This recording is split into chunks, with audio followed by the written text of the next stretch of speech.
What's up, guys? Studfit here. We have a packed house. So excited for another episode of Kart Talk, joined by a number of my super stud fans. We have Jeeves, Frenzy fans, Frenzygrind, and Hero. Welcome, guys. Hello. Good evening. They always have a seat available for Kart Talk. We also have three new guests I'm excited to introduce you to. We have Crainbo, Spy2K, and Adam. I'd love to hear from you, Crainbo, before we get started any further. Tell us a little bit about yourself, how you got started playing the game, where you're calling from. My guess is based on the shirt, maybe Chicago area. And then tell us a little bit about what you enjoy the most about the game. Yeah, hi. Thanks again for having me on. This is great. I feel like I know a lot of you just from watching all the episodes and the various channels the last 3 years. Yeah, I actually live in Columbus, Ohio. Originally from Chicago, so Bears and Cubs fan.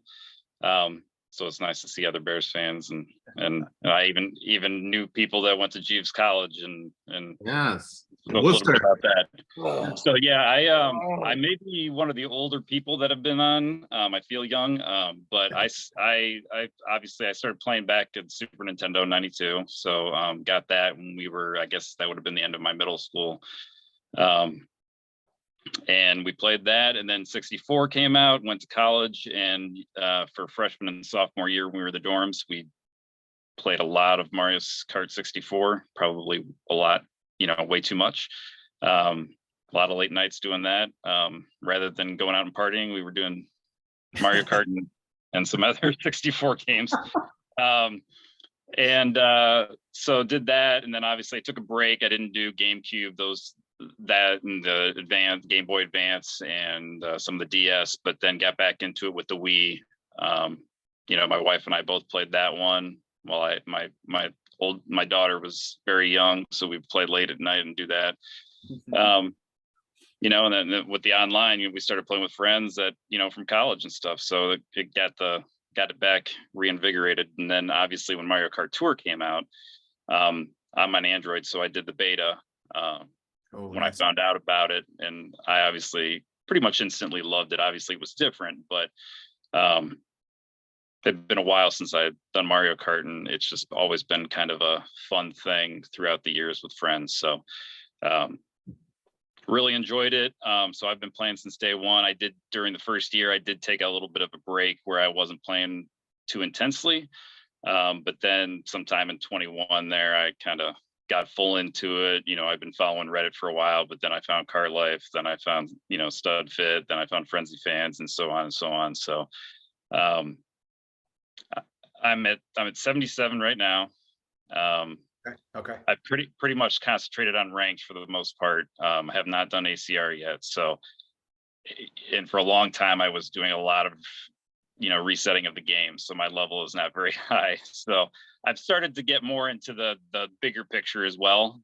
So my main goal here these next 3 weeks is to get to 80. So that's what I'm really concentrating on now. And then from that point on, I think I'll take a shot at ACR. So. Nice, man. Have you invested into Mii's, or kind of what's your Mii situation? Yeah, so I've gotten all the ranked rewards, and then I just purchased a couple at the very beginning. Then I hadn't done much, right? I'm in on all the coin boxers, so the majority of boomerangs, the plus skill stuff. So a lot of the meta to try and get to 80 is what I've been concentrating on. But these last 3 tours, I have been buying the 70 Ruby ones. So, I know it's late. A lot of people will have different opinions, but I'm at like 13 Mii's or something like that. So, I mean, it's a good portion of base points ahead. So I'm working on that. And I think like Sammy's talked about, I think I'm going to start doing the 70s and kind of once I have that gold Mii, then I'll probably maybe concentrate even more. So. The Mii tax, as we like to call it. It's never too late. That's what Frenzy, if anything, Frenzygrind has taught us. It's never too late to go into the Mii's. But glad to have you here, Crainbo. Thanks again for sharing your story. And excited to jump into a lot of topics. We'll get into the Animal Tour. We'll get into the Versus Tour. We have some questions about item acquisition and track debates as well. But before we do, obviously, want to introduce the other two new guests. Spy2K, welcome, man. So same thing. Tell us how you got started where you're calling from, and what you love most about the game, what keeps you coming back. Yeah, thanks for having me. I really appreciate being on here with you guys. I've been watching all the content creators over the last, I guess, maybe year and a half now. So I started really in April of 21, the Sydney tour. Prior to that, I had booted up the game on launch day and saw that it was portrait only. And as a race fan, I just thought there's no way I'm going to play a portrait only game. And I noticed the multiplayer was missing in that initial release. So I put it on the shelf and then kind of forgot about it. And then I think Reddit kind of brought it back into my purview, and it was an opportunity to kind of play with a family. And I told a bunch of people in the community, I started with my wife and my 8-year-old son playing the game in April of 21. So we all started at the same time. And, as we thought we were going to multiplayer it up, and then it became very clear, this is a combo game. This is a, points-based game. So we still play together occasionally in multiplayer, but started in April 21. It looks like when I was looking back at my records, I turned gold pass in like June, and then got really serious probably at the end of 21. And then, a lot of parallels with Crainbo, because I used to play N64 in college and played Wii. I was all about all those Mario Kart games. So it's really fun to see those tracks coming back into this game. But what really motivates me, I think right now, is just winning ranked. I'm at level 77 as well, Crainbo.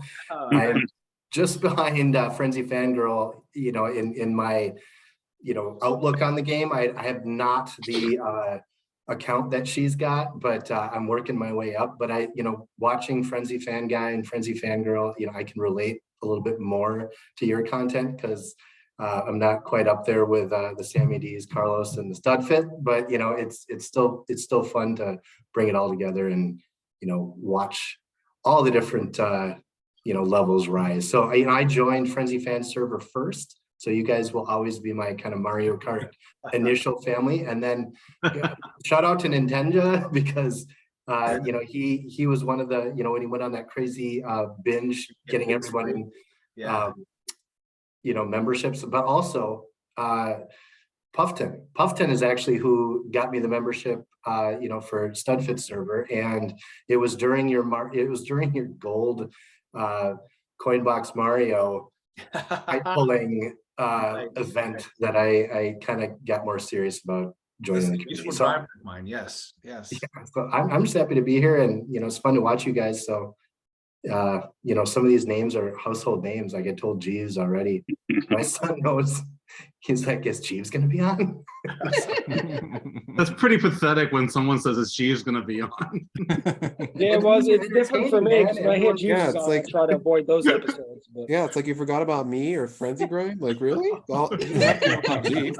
Yeah, you should be like Hero is also, PD Piranha. Me and Hero, we're nobody. Yeah. PD Piranha, what were you gonna say? Well, we know Hero loves PD Piranha, because we were talking about it when PD got announced. I think my son was saying, he's gonna love this. He's gonna love this. That's awesome. Yep. Your kid is awesome. That's awesome. Yeah. So I think just in general, this podcast that I've been doing for over a year, I always try to get in at least one person that's never been on before and bring them on. This time we got 3, which is really, really cool. But also I like having, the characters, the super studs back, back. So you feel like you got to know them, and they're like, the Seinfeld characters. Like you can't have the Kart Talk without the Jeeves, without the Frenzy fans. Without the Frenzygrind, without the Hero. So I'm so glad that they are so supportive, and they always have a seat here. But also, I always like to tell people's stories. Everyone has a story, and every time I get to meet somebody, one of my first questions is like, "What's your Mario Kart Tour story?" And I do think one of the most inspiring stories that I've heard since playing this game has to be our story from Adam. I don't want to set you up for too high, but Adam has an incredible story. So before you Adam, I think I told you otherwise, but before you tell us too much about yourself, tell us a little bit about your story of how you got play Mario Kart Tour, and a little bit about why that's unique, and kind of take us away from there. We'll maybe spend maybe 5 to 8 minutes or so talking about how he goes above and beyond to play this game that he loves. Welcome, Adam, and tell us a little bit about how you started the game. Yeah, thanks for having me. I've this community has been amazing, honestly. I'm so grateful. I feel like there was a time where like I kind of like hit a wall, and you know how we all have ups and downs, right, in this game.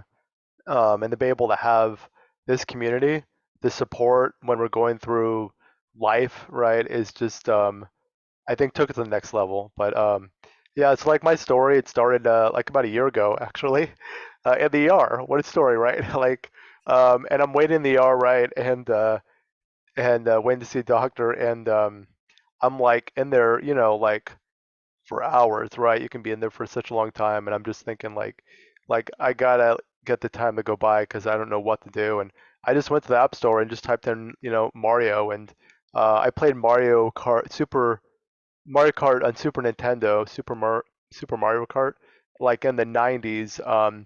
But really haven't played any games since, honestly. And for I just on a whim, I just went on the App Store and opened it up and downloaded it and started playing. I'm like, this is like really cool, you know. And so when I came home, I introduced it to my wife, and we started to play. And this is like December last year, and it was just great to be able to do something together with my wife because usually we always do separate things. And so to really like start to share that game with her was just awesome, you know. And back then, you know, as Studfit had said, you know, I'm physically disabled. So at that time in the beginning, I was just playing with my hands, you know, like, and then things like started to change where it started to get a little more difficult. And somewhere, I don't know if it was Sammy or one on the content creators like said about manual drift, like turning it off. And so for me, that like I was able to do more like um, more mini turbos and all that, but I couldn't keep up with my fingers. So then I was just like, let me just try with my mouth, and so that's how it started. So yeah. So Adam, you play Mario Kart Tour with your tongue, right? Yes, with plenty of alcohol wipes. I actually have stock in it, so yeah. Nice. Wow. So tell us a little bit about that experience. I know you don't have to go into whatever you feel comfortable with, but like, do you have something that props it up, or what does that process look like? And again, the devotion to keep playing a game like this. Again, you know, we talk about how difficult it can be just using, or, you know, we watch people streaming like, oh, my hands are getting sweaty, and like we complain about this kind of stuff, but really, you know, think about like what we're going through here in the United States. We have just came through Thanksgiving. There's so much to be thankful for, and there's things we just take for granted, things like our hands. And so I'd love for you, if you don't mind sharing, like how do you play with your tongue? Yeah, so like I have my phone's over here on the left, and it's like I guess like a gooseneck phone holder that like clips to my my wheelchair armrest, and there's like so the phone's like is like right here, and so yeah, I just yeah, I mean I just you know, put my tongue out the screen and just go at it. But I mean, honestly, for the past like 6 8 months, since like my fingers have become more difficult, and I put the phone closer to my face, I just been naturally using my phone, you know, with my tongue. So it just kind of became like a natural thing. And people would always ask me, and you know, like, you know, how you're playing with your phone and how are you doing that, and it just became natural, honestly. So to play the game, it just was like, you know, why can I not do this, you know? And so I think at times it's hard, honestly, because I can't really see the action count, and I'm becoming more and more like aware that when there's like you know, like in DK Mountain T, where there's a like a 1 2 second glider section where I can pull back, but like the whole time it's like I'm just like focused on, you know, focused on playing, you know, and on that, it's like for me, it's unique for me because obviously like I can only invest in plus drivers. That's like if I don't invest plus drivers, there's no way I can get to the tier that I'm currently at. And so and I'm grateful. I'm at tier 74, and I mean I never thought I would get to tier 60. And Yeah, I I was just gonna say because like I mean sorry, But like I just got you on my friends list now because I just opened it up and I saw your tier and I was like, wow, 74. And he's playing like, with his tongue and stuff. I mean, this guy's, I mean, this is it's incredible. The story is incredible. My one question to you, Adam, is like being someone that's disabled, like what kind of features or the user interface of the game would you change in terms of like selecting drivers and cards or all that stuff? I don't know if really Nintendo really takes an account for a better user experience for disabled people, but I think you could be very helpful in that. Yeah, thanks for that question, Jeeves. Yeah, I messaged them a while back, a ticket like 4 or 5 months ago, and asked them if there's anything that they can possibly do, like special features, like anything like that. And they pretty much said, we'll take into account, and so like I've gone on, I have a Apple, I have an iPhone, and so but there's not really much you can necessarily do. I do like the feature where they've added in the new update where you can just try again, or so you have to go and click on each, driver, cart, and glider kind of thing, which is drag helps, especially in getting like tokens and stuff like that, But I wish at some point, they could do something. I don't know exactly what they can do because my situation's so unique. Yeah. But I love the game as like you're the same thing as well. It's just, I think for me to be able to have every 2 weeks there's new content and new tracks is like kept me in this, and then you guys, like has taken me to the next level. When I think I got to tier 60, it was like, oh my God, this is hard, I should quit. And then be able to have you all, in the Discord and, be able to talk to you guys is just like, has taken me to the next level to have that support. And just like you, Crainbo and Spike 2K, it's like, my goal is tier 80. And it's like, once I get to tier 80, I'm like, okay, I reached my goal. I'm good. You know what I mean? So yeah. No, I mean, I think, Adam, I think you're a tremendous point in this community. And the only reason why I ran for my wife's event tonight to get on this event 30 minutes before we actually went live is because of you. Because I found this situation so fascinating. Not because of you, Jeeves. So sorry, but okay. I just found this situation so unique, and I really think you bring such a positive aspect to this game and to this whole aspect of the game. So I just had to get on, and I just had to converse and just be a part of it. So I give you all the respect in the world, man, because I don't know how anybody else would do it. So I just hear it, and I just wanted to be a part of it. So God bless you, my friend. I think you're amazing. And let's just continue with the show because I just want to hear how you do it. Thank you, bro. Amen. I appreciate that. That means a lot to me. Yeah. Amen. Yeah.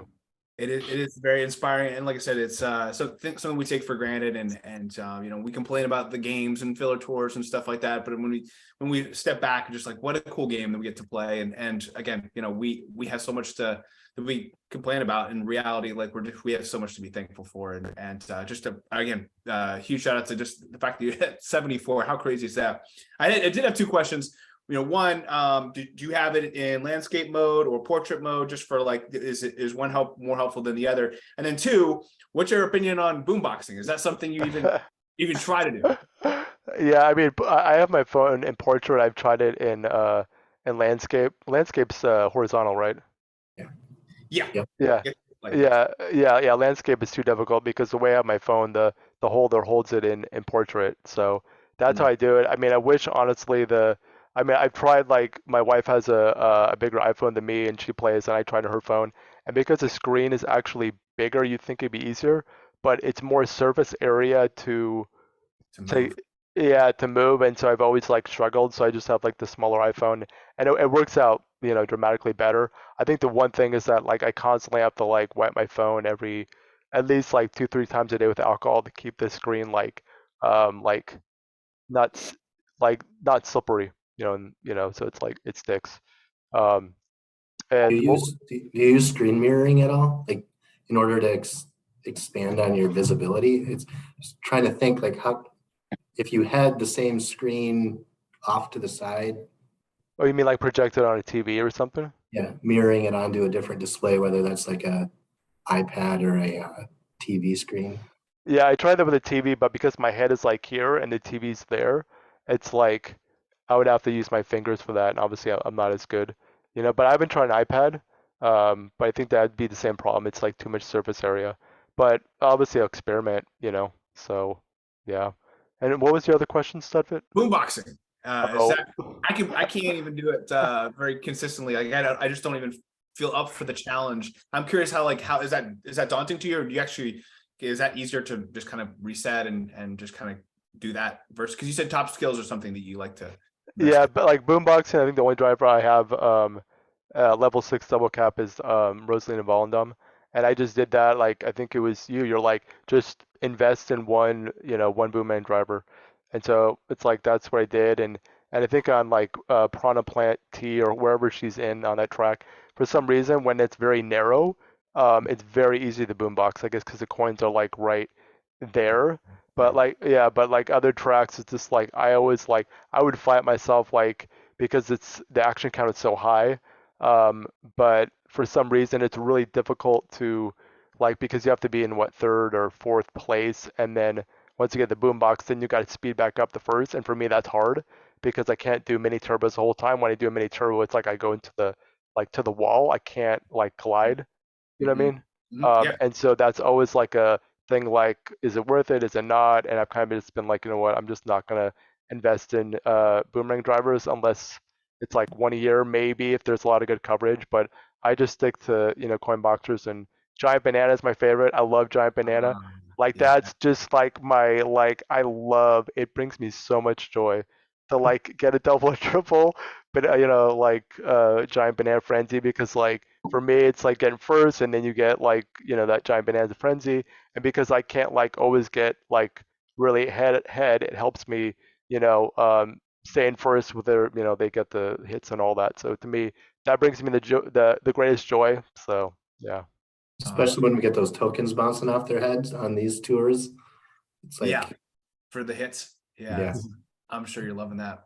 Well, cool guys. Adam, thank you again for sharing your story. What an Thank you. inspiration. Like I Thank said, we all like loved your story and so glad we were finally able to get you on Kart Talk and excited to hear your opinion as we go through the rest of the podcast. I know there's some people we haven't heard from. We'll get into the icebreaker, but before we do, I also wanted Jeeves to just briefly share his story. He recently went for a top 10. He reached out to me and said, "Hey, do you mind if we do like a little video and we don't have to premiere or do anything crazy, but just I want to like get some stuff off my chest and get some something that would help the community." I know this is actually a very popular tour to be going for top 100. Obviously there's a lot of cool stuff that we'll talk about this tour specifically, but there might be some people last 4 or 5 days of the tour who might need a little extra push. So I thought this could potentially help them as they're going through similar things as Jeeves did. But Jeeves, take it away. Tell me a little bit about your top 10 experience. It's kind of embarrassing because in a way, like I saw Hero here and he's like, he's going to remind me that I always said that I'm never going to go for top 10 again. And I think he brought that up for us. So I'm glad you're here, Hero. My pleasure. That's why I'm here. That's the only reason he's here, actually. That's right. Just gonna rub it. That's No, cool. it was I don't know. I think the past couple of tours, like I don't know. It's not passion. I think it was just more drive. I was There's constantly a lot of pressure getting too. what? There's a lot of pressure too. Let's not. Yeah. Well, and like my ACR, like I've been getting, I had a nice streak of being in top 50, top 30 for a while, and I think in the Kart Talk before, I was like, I think my account deserves the top 10 badge. I got, I was really starting to get it. I didn't think it was going to come this quickly because I'm like, I'm going to save, it's an all city tour. I'm going to save. And then the tour dropped and like it had like some original tracks, like the original Vancouvers, the original New Yorks. I really think it catered. The autumn tour, all city tracks. Just for those who are watching. I mean, even just the first New York track, I think was, I don't know. And then the first Vancouver one. So I think it really catered towards day one players because they had the stuff. Like I was using like the glitter glider. like that's been sitting at like 7,490 for years. I mean, not years, but for just that. And Fair flyer in there too. say what? Maybe a fair flyer in No, there as well. I never got that one. I mean, I could have, but like, nah, it wasn't worth I think Tabor has that like level 7. Yeah, it was like yeah, I remember seeing that. And so, now with like this new setup with with the update, like they're getting a lot more quick tickets. So I actually had enough, like I was able to open the tour from the first day. And I was like, okay, let's just see let's just do this and see, what it looks like. And I actually usually like I feel like it's a pain in the butt. I fill out my spreadsheet on my phone, but I was like, oh, let's take out my laptop, and it's a lot faster when you do it on your laptop. And then I saw like the first projection. It's like, well, that's pretty good. I mean, this could be possible. I will also say I'm not like Hero. You can get like 95, right? Like 95%, you mean? Yeah. Yeah, I think my highest was like 97 at one point. Yeah, like I am not like that. I think my highest was 90. So like I got like my ceiling was at a place where I could, if I can get 90, I'm there. Like I've got a shot. So I actually reached out to God Mode in ER, and I was like, take a look at this. What do you think? And like it was like that without even leveling up anything. It was right off the bat. Wow. So he's like, that's a big number. So I was like, do you think he's like, well, he's like, you should definitely go. You have time? And I was like, I can try to make time. So, because that's like a whole other part of it. You can have the tools, you can have the setup, but if you don't have the time, so like we decided to go for it. And I kind of limited my communication between me, God Mode, and Natalie. I would VC with them, I would stream with them. God Mode was kind of like my coach in a way, and God bless him, because I think I put him through a lot. And I was like, I can't do it. Because he's very positive and he wants me to succeed and stuff. And it was a whole experience. It was like I would, because the other thing was like I work, I have 2 kids, Bears game to go to. I had a Bears game to go to, which was like my free time. That was kind of like my old, my poor wife. I think she was getting pretty fed up with it towards the end. She's like, I can't wait till this is over. And it was very stressful. It was a roller coaster. I did some things that I regret that I shouldn't have done. Like I cleared my friends list because I didn't want people seeing my scores. I didn't even want people noticing until like the very last. I didn't want people. I think Rashid noticed in staff and ER. He said something, and I was like, yeah, I'm gonna try. I'm trying. I didn't want to say anything. And then, everything, people just found out, and then that's where it got like really stressful, and like it was not fun. Like it was. I remember, Rashid was DMing me, and I was crying one morning. And the last 2 days, I just opening the game was a chore. I would try, but like you're trying to force it. So there was like a lot of things that I wish I did differently. Some things, if I ever do it again, I don't know if I want to do it again. So let me ask you that. What would be maybe 2 things that you would recommend to somebody who maybe is going for top 100, still aiming for that 90 to 95% on their If spreadsheet? you're like seriously grinding, and I mean grinding in terms of like resetting if you don't get the frenzy at that first box, constantly waiting for it. The first thing I would do is save 2 tracks that you didn't touch for the last day. Yeah. Because they will give you, even if when you get a big gain, that feels like you accomplished something. I felt like I was stretched to the limit.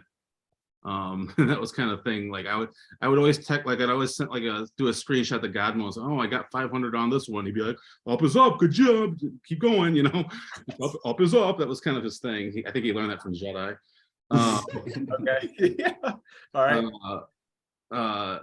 Natalie, I DM her, she would just kind of calm me down. We'd talk about like Taylor Swift and stuff in the background. because like I'm just trying to force it, and she's just like, "Oh, do you listen to this song from Taylor Swift?" I'm like, "No, I'm trying to get this giant banana frenzy at first block. It sucks." Yeah, it wasn't really I think you pretty. need a therapist while you're Yeah, at I mean, it was just so that was one thing. I'd saved like a couple tracks and just didn't touch. The other thing is what I would have done, like I think I eased off the pedal a little bit the last day because I felt comfortable. And that was a big no-no. I got some messages from people saying, yeah, you could, like, I was being told that I could relax. And God mode was like, don't do that. I was like, I'm so pissed that he said that to you or whatever. I'm sorry.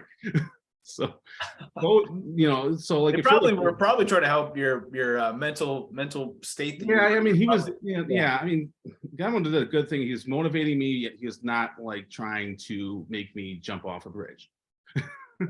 Which is a common thought you have going through the top 10. So when did it stop being fun? So you were saying at the end that you didn't want to open the game. So at what point, like, do you remember? It didn't stop being fun when I was DMing Rashid in tears. I was like, look at me. Like, this is where I am. I'm a grown man. I'm 45. I'm gonna be 40. You know, I'm 44. With a, you know, trying to work my job, and I have 2 kids. You know, what the heck am I doing? You know. I think I asked you to do a calculation on how many hours you spent. I did 85 hours. 85 hours over. That's a guesstimate. I wouldn't be surprised if it was more. I was trying to do. Yeah, but for number 12, that's actually not. It's not horrendous. No, it's really It's good. phenomenal. Yeah. The top 10s, they're Top logging in 10s 125 to 150 hours. It wasn't nearly as much because, like I said, I could only do so much at work. Like I would try to. I mean, But that's what's your nice problem. about the game is what Studfit you've always said. You can flip it up and it's there when you need to come. So like if I get a client that's calling, I can flip up and then get back to it. The hard parts, like not the hard parts, but it was just like towards the end of it, I realized that I was, you know, I'd come home and I just go up in my bedroom and grind and, you know, say hi to the kids and my wife and then come down for dinner and then try to grind some more or whatever. They understood the importance of it. So like, I don't regret it, but it was just like, you know. Do they really though? What? If I actually did that, I don't think my wife would really understand. No, my wife thinks this is kind of cool. It's a serious question because my wife actually No. hit the game, and when I It did get to a point where she actually did say, you know, you know, like, go for top 1, go for top 10, Jeeves. All good. yeah, I mean, she wasn't like checking in on me and like, how am I doing?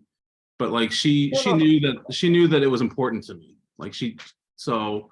By the way, his wife is extremely supportive. She reached out to me for his birthday. We did a surprise birthday thing. Like I think she understands. Like, one of the best wives I've ever seen in my life. Yeah, I mean, She's awesome. She knows that this is like a really passionate hobby or That's you know, thing. But yeah, like I remember, like it was like that Thursday or Friday, like the Friday morning. I remember Rashid DMing me about something and of who was in and who was out, and I was just like, I was crying.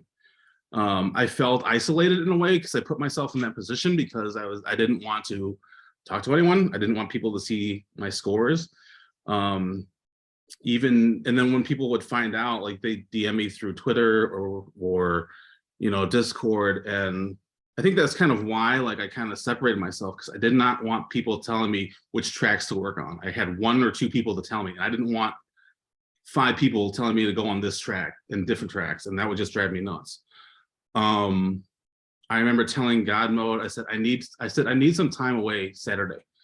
I remember telling him directly, I said, I need to go to the grocery store and I'm gonna take my daughter, and this is gonna be my family time with my daughter. And we got so to get some food for our tailgate and stuff. So like it was just kind of like, yeah, I mean that's how, I mean, I don't want to say it was bad because like it was definitely like a goal. Like I was driven, but like it was intense. I still get like a little emotional thinking about it because I was so passionate about it. Yeah.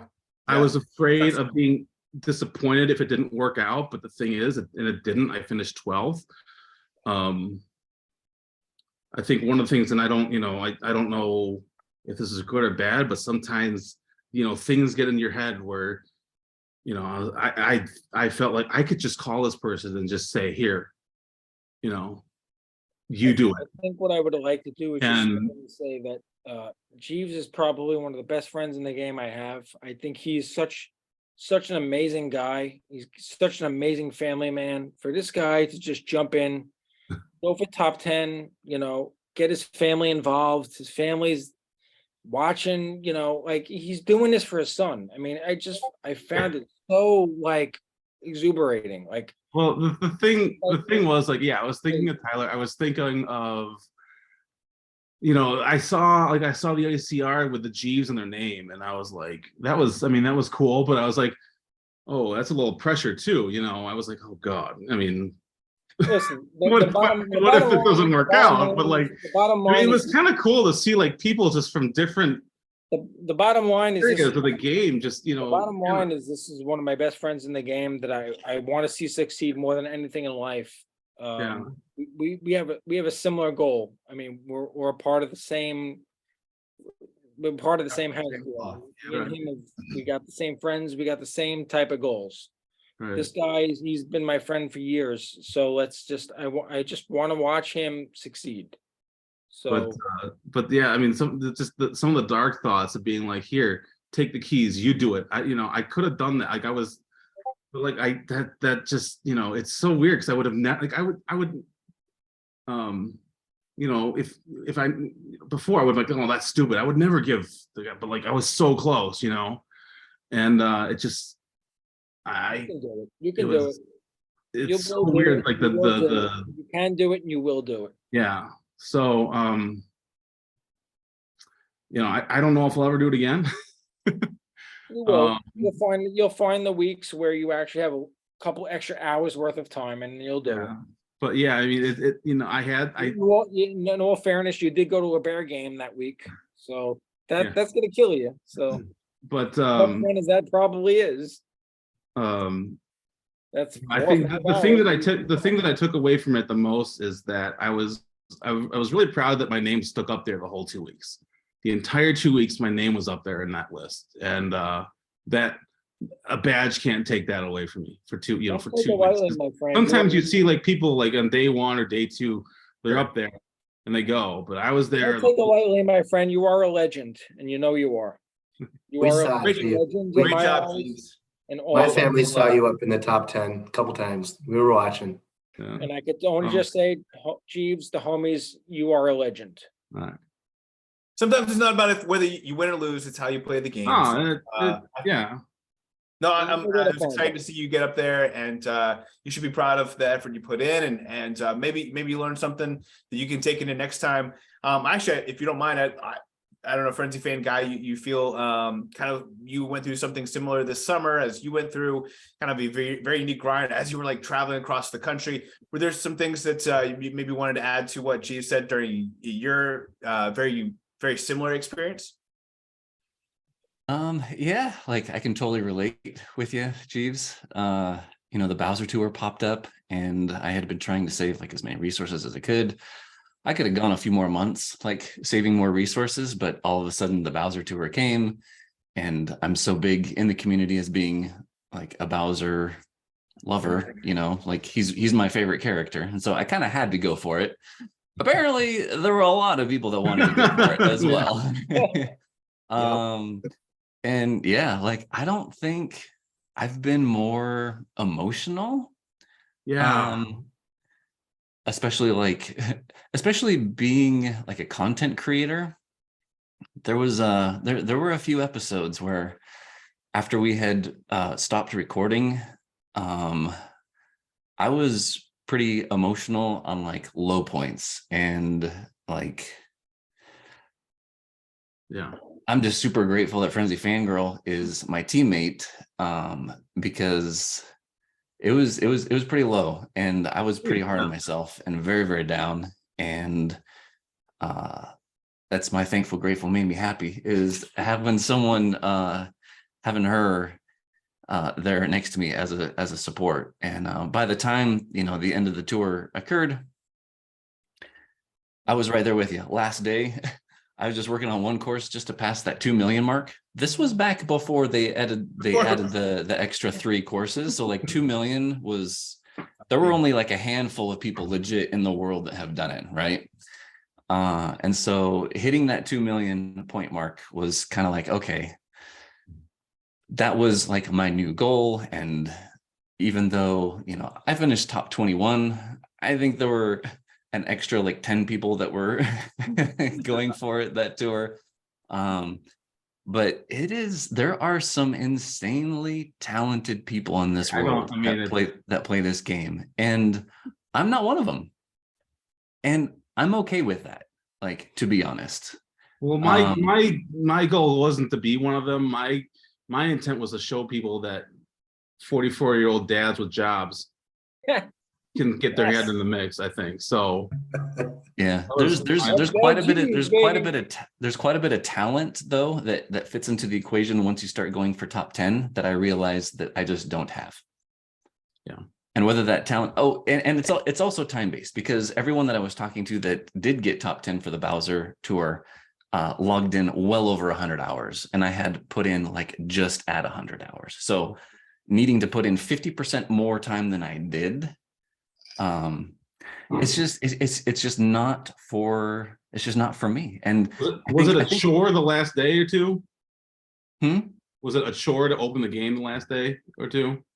Yeah, like towards like the last few days, it was tough. I had changed my goal. I really wanted to get to that 2 million, and because that was something that was achievable. It was something that was still difficult, but something that was still achievable. Once I knew that top 10 wasn't going to be in the cards. Yeah. I don't think it's ever going to be in the cards, just the way that I enjoy the game. Like that was one thing that I realized from doing the top 10 run, is that I didn't enjoy those 2 weeks. It was the Bowser Tour. I like to race the courses. It was very difficult, and it was not an enjoyable experience. So and I don't want to see another spreadsheet for another 3 tours. That's the thing. You have to understand what you're going against. Like, we all want to try to go for a top 10 at one point, but look what you're going against. Well, that's why I went for mine, because like no one wants to go for a city tour. But that's the thing, you're going against, no disrespect, you're going against robots. Like, we have jobs, kids, families. These guys don't have that. So some of them do. No chance, a top 10, a top 20, a top 30. No chance. I got a job all day. I got a family. I think because you bring good points, but we can't necessarily make a blanket statement who doesn't have more responsibility than other people. However, I will say, anytime you're going for a top 10, that just means 10 people in the whole world are only get that badge. And so it's just such a small group that, you know, if there are 15 people going for it or 30 people going for it, it does drastically change that top. I mean, there was a top 10 I tried to go for last year for around this time during Christmas. And there were so many people that were trying to go for it. I stepped out, you know, I think 6 or so days into it. And then my last run, I think I put about 50 hours into it. I got 11th. I was only going to do it only because no one else was going for it. It was this tie-dye. So it was like a city tour. And so no one was going for it. And then Auto Drift reached out. He's like, hey, by the way, if you want to go for it, like literally no one's going for this. And he's like, there's literally 3 spots available. And then Zephiel came out of retirement and unfortunately knocked me out. Anyway, 2 days after announcing it. Yeah, that's beside the story. But anyway, I think it really depends on who is going for it more than anything else. With that being said, Hero, there's rumor that maybe a top 10 is in your near future. Are you thinking, does this make you change your thought process, or kind of how, I know you very maybe easier than some of us not as skilled people get well over 95% pretty easily, but what's your thoughts now after hearing that? I don't know. I'll have to see what the courses line up for me at this point. If you know, like I said, I have some drivers, some karts and gliders at 8. Obviously, that won't be enough, but thankfully, I've saved up a lot of tickets. Again, I may or may not go for it. It just depends on what the tracks they gave me. It has to be tracks for me specifically, you know? Like, I don't want to see Sky Garden, Yoshi Circuit, Yoshi Valley. Get rid of those. Give me the winter courses and I'll rock and roll.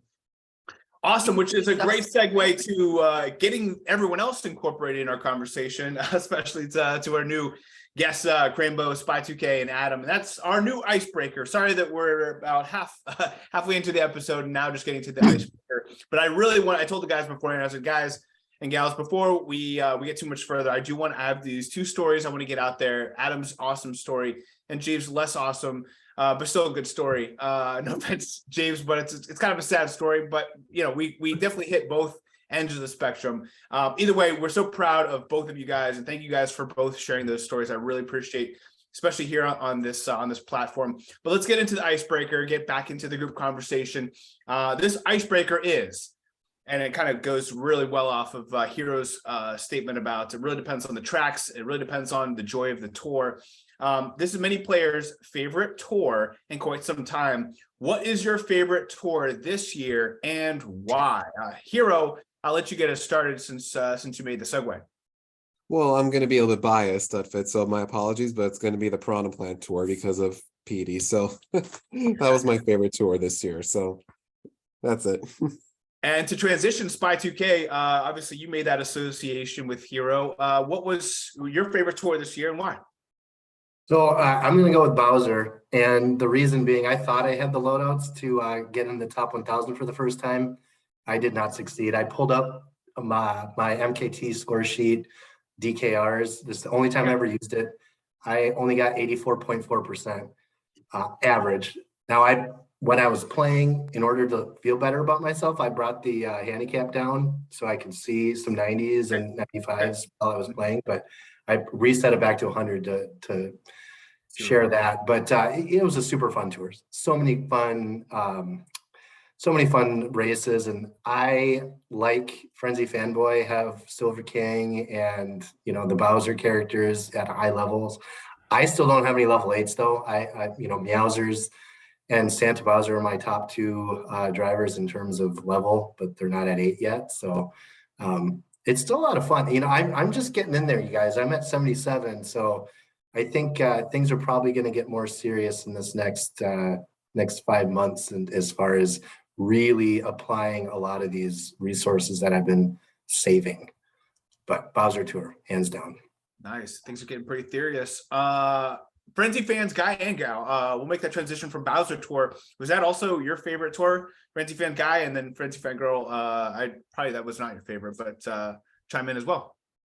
Yeah, so for me, actually, the New Year's 2022 tour, not the Bowser Tour, definitely not. So, and this was the thing, is when the Bowser Tour was announced, I saw that the Dr. Bowser was going to be the badge. Dr. Bowser is not high on my radar at all. Like, I ended up pulling for him a lot in that tour in order to be able to get Meowser up high. But like, I don't ever, he just doesn't do it for me. But the New Year's 2022, with the introduction of Meowser and that Bowser Castle, I think the Bowser Castle tracks just, I think that they're the most beautiful. I think they're the funnest to play. They allow for high action counts, like easy 200. And if you want to push yourself, you can get 225, 250. But yeah, I think that one was probably the most enjoyable. The music's pretty cool on that course too. I don't usually play with music, but when I had like my AirPods in and I had that going, like the bass on that song is fun. Yeah. Drag. Frenzy fan gal? I would say the Gold Egg Yoshi tour, or the Gigshi tour, whatever tour that was that he was in, because he's my favorite character. He's amazing. I'm a super casual player, but that was my second top 1,000 tour, and I've only gotten 2, so that shows how competitive I am with the game. I have a pretty good account, but I just like to play casually. So it takes a good Yoshi tour to get me really involved, and that was one I couldn't pass up on. A Yoshi tour that introduced a valuable Yoshi alt. Yeah. It was amazing. It was amazing. Yeah. Hey, Nintendo, if you're taking notes. Beautiful. Preach. Yeah, and what's funny, I actually hear a lot of people say, I actually probably relate more to Frenzy fan gal as a player than anyone else in the content creator world. I think you encapsulate it really well. Yeah, and there are us freaks who really like the game and get into it way too hard, and so maybe maybe people tune in just to see us like go crazy, but no, I hear it all the time. So obviously that's phenomenal for a casual player to get that kind of score. That's awesome. Good. Crainbo, what would you say is your favorite tour this year and why? Yeah, so I mean, obviously the year's been very good, right? Lots of good tours, and this may not be a popular choice, but there's a reason, right? The Me Tour was something new, right? It was something new, Mushroom Gorge, and it led into then, I know it's not the right answer, but it led into Samurai Tour, then to the Yoshi Tour. I mean, it started a really good streak, at least in my opinion, right? So I'm still not sure if I like as many, the Mii's and how many there are, but I liked when that was announced. I wasn't so sure then, but I liked that, you had a new great course coming and it was something new to the game, right? And I think it added something, right? Just like the Battle Tour added recently. I like when things get added and it kind of changes things up a little bit. I like it. Adam, what would you say is your favorite tour this year and why?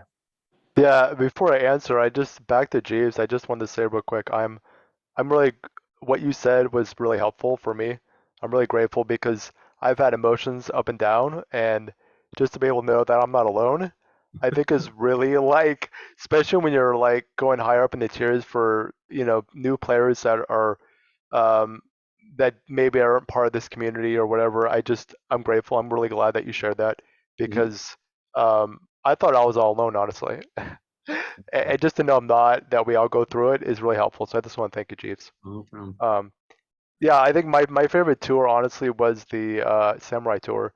That's when Pink Shy Guy Ninja was introduced. And I didn't even know about Giant Banana back then, but that and the Armored Rider I thought were really cool. And that's when I was really introduced by you, Studfit, the value of special pipes.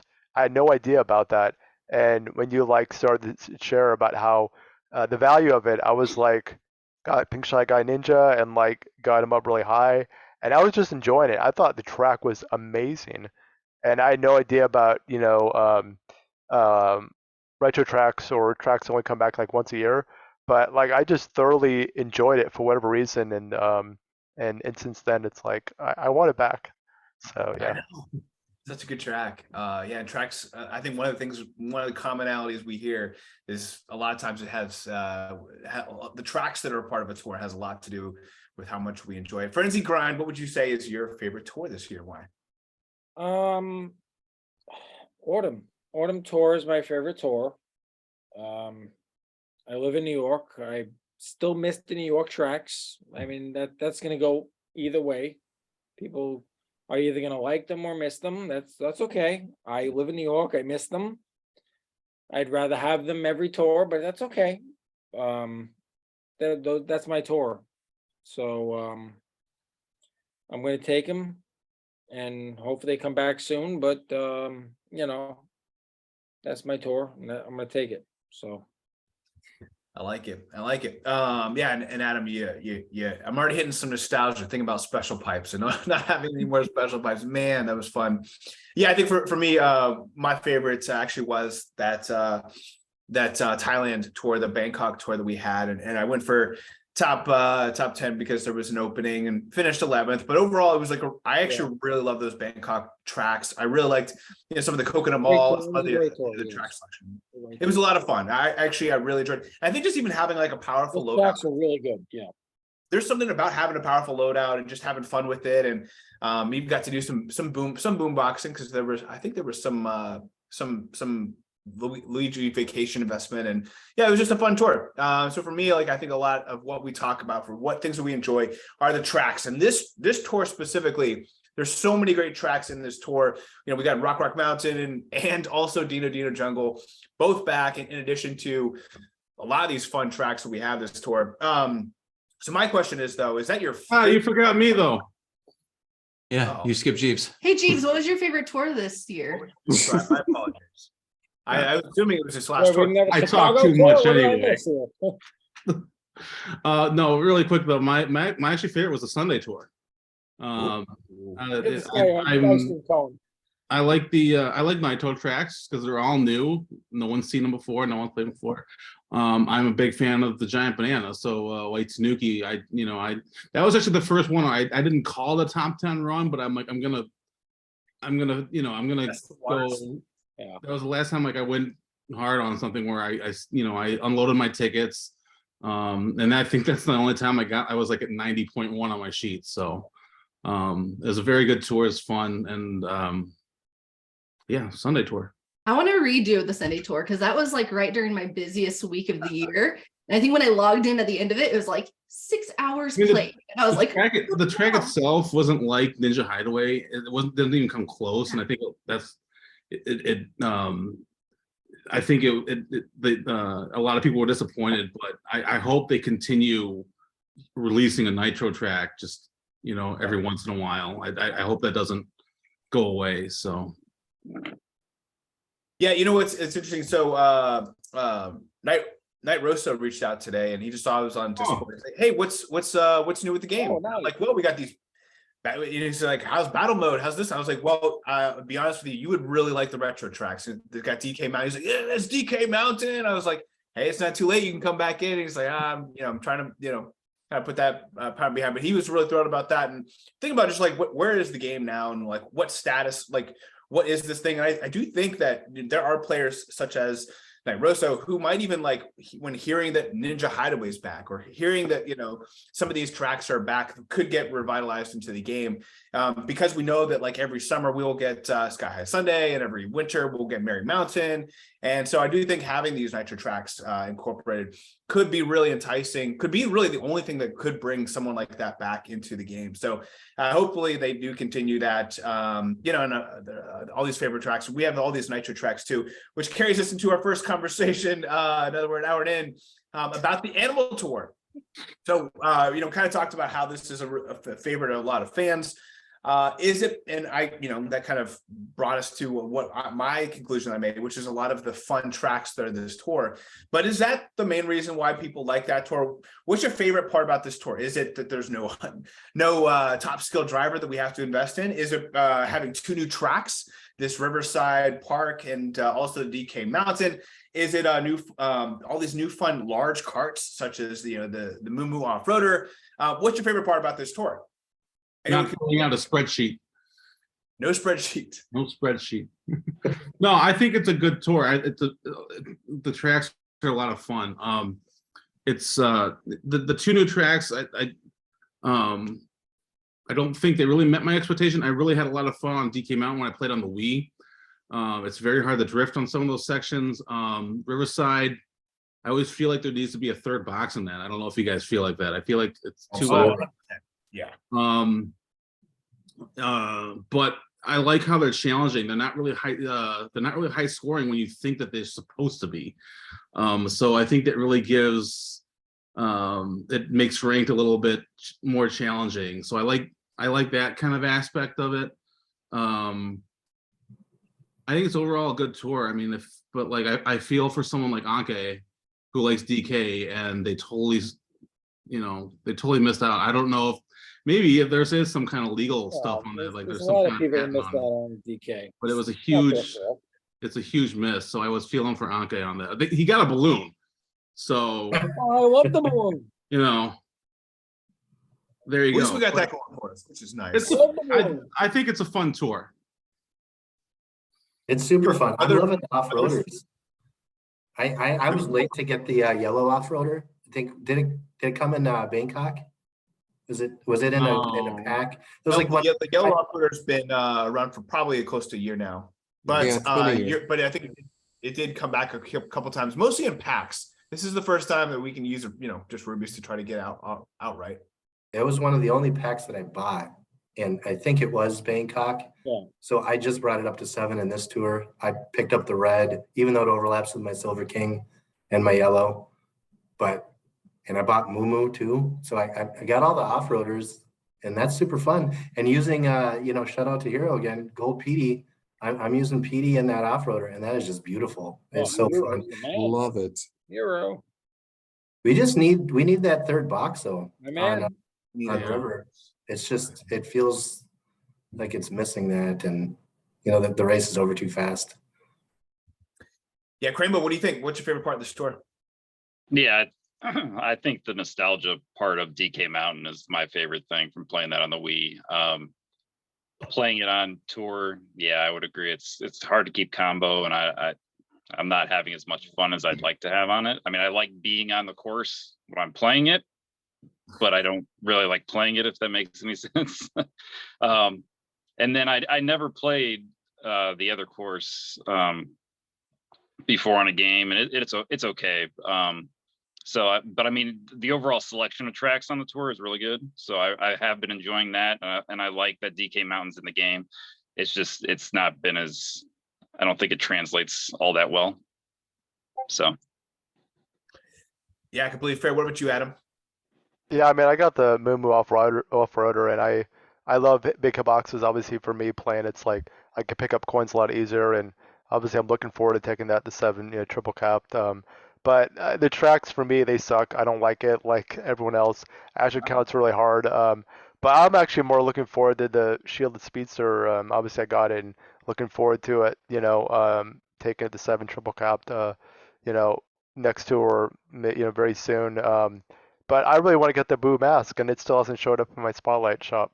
So I'm like, what the hell? This is like top. What is it? Really? Like 8 or 9 in Showed up once? yeah, it hasn't showed up yet. So I'm like, that's what I'm looking forward to most, honestly. So yeah. Hopefully, it's What's your ranked goal again. with that? Are you once you get it, you investing? Where are you going? How far are you? Yeah, I mean, I have the Black Star Shoot, but I only have it at 4 single cap, and I took it that because I needed it for last tour and the autumn tour. But I don't like the Black Star Shoot. I don't like black things. I just for some reason I don't have really any lightning gliders really at all at high level, and so for me to be able to have that universal ability to with any driver excites me. That's what brings me joy, and so that's what that's great, right? Even though it's not about this tour, it's like just knowing that yeah, it's about the joy, right? I mean, that's what carries me. Yeah. So yeah.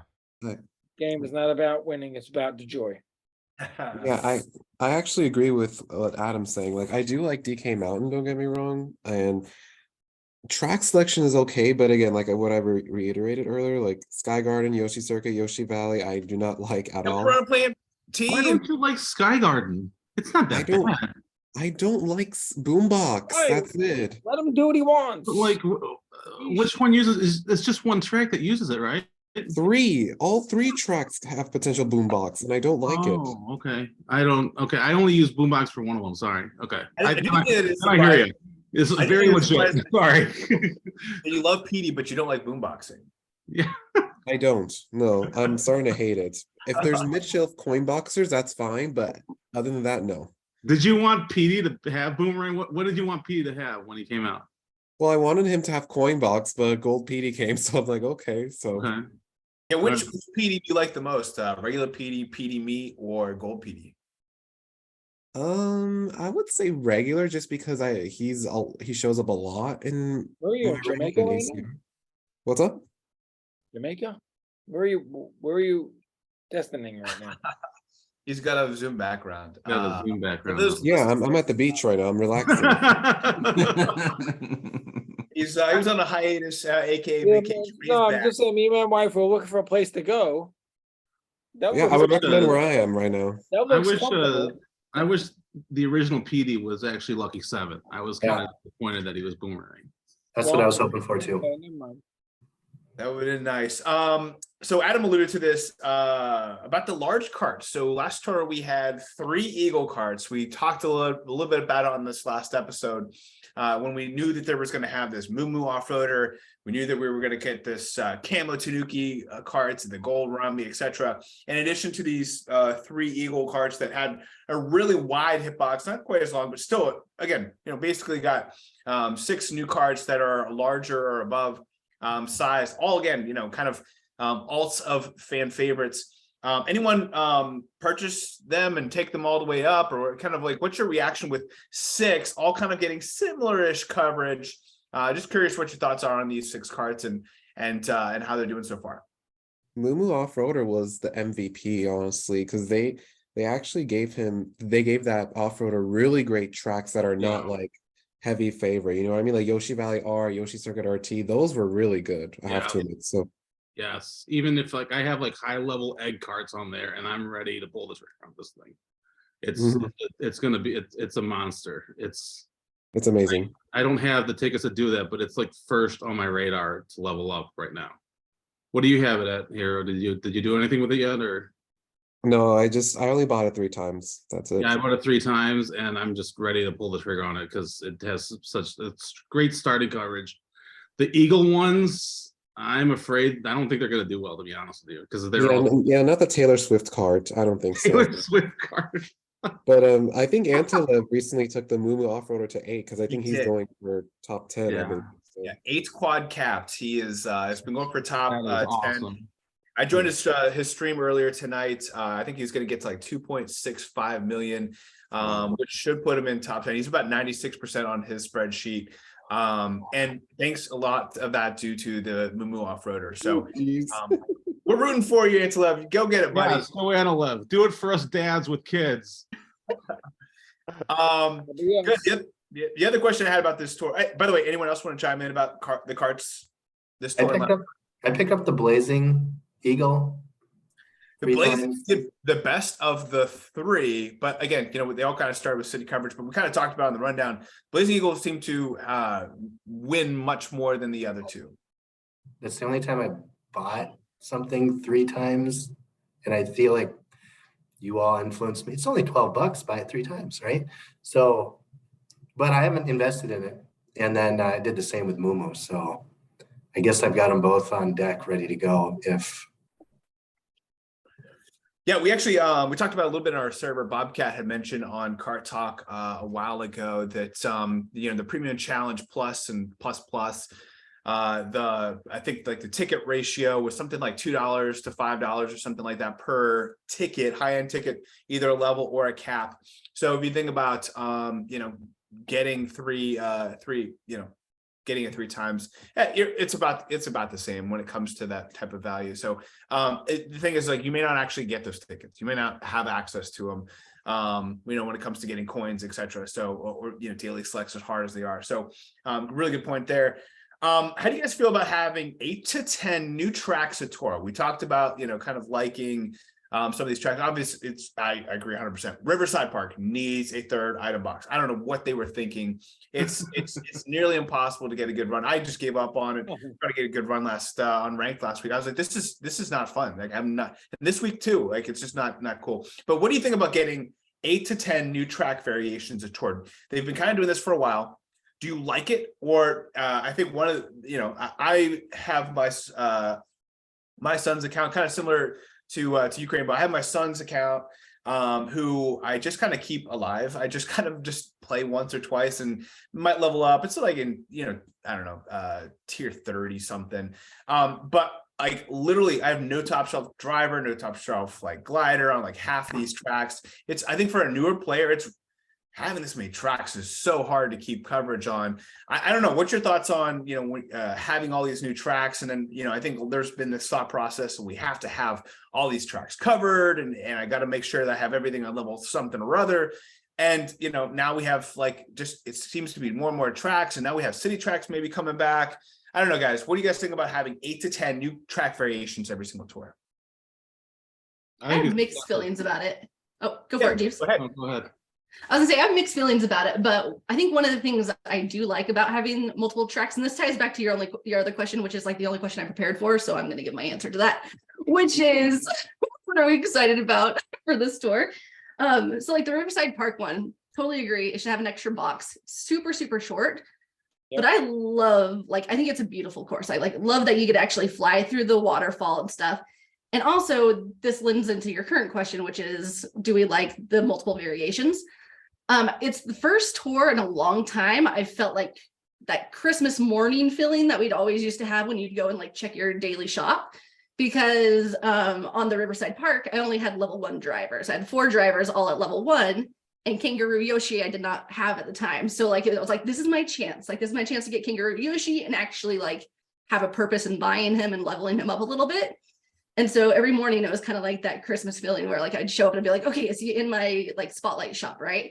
And the entire tour, just the first week. So the entire first week, because he's a ranked driver, he didn't show up. And then the last day I used like quick ticket 3 times to get him.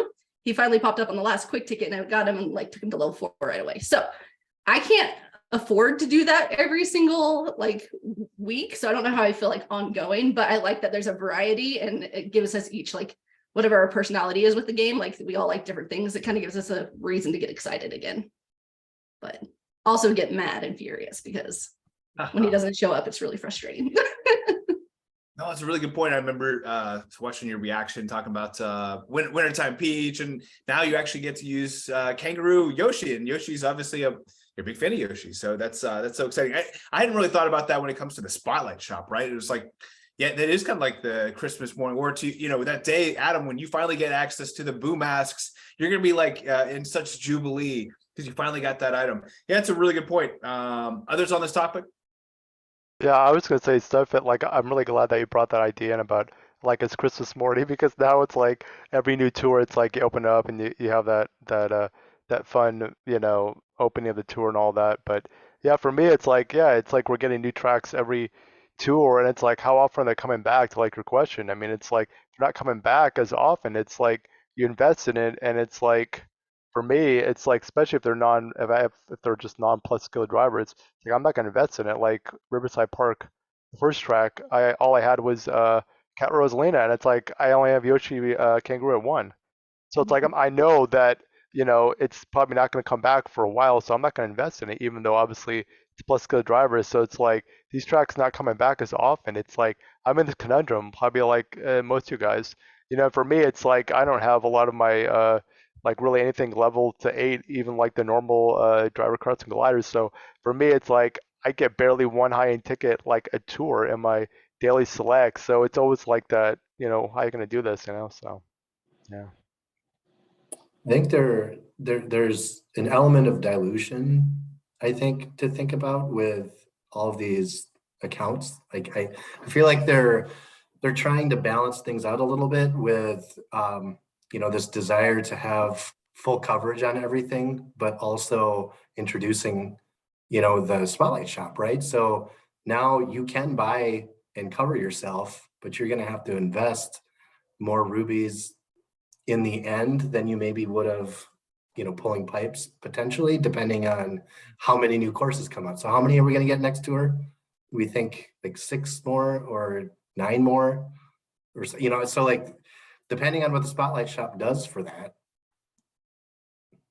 Yeah, no, I think it's a good question. I think kind of a sub question that we've kind of started to come up with is like, what's your reaction to the Spotlight Shop now that we're, here 4 or 5 tours in from this change from pulling pipes to Spotlight Shop? What has been kind of your Spotlight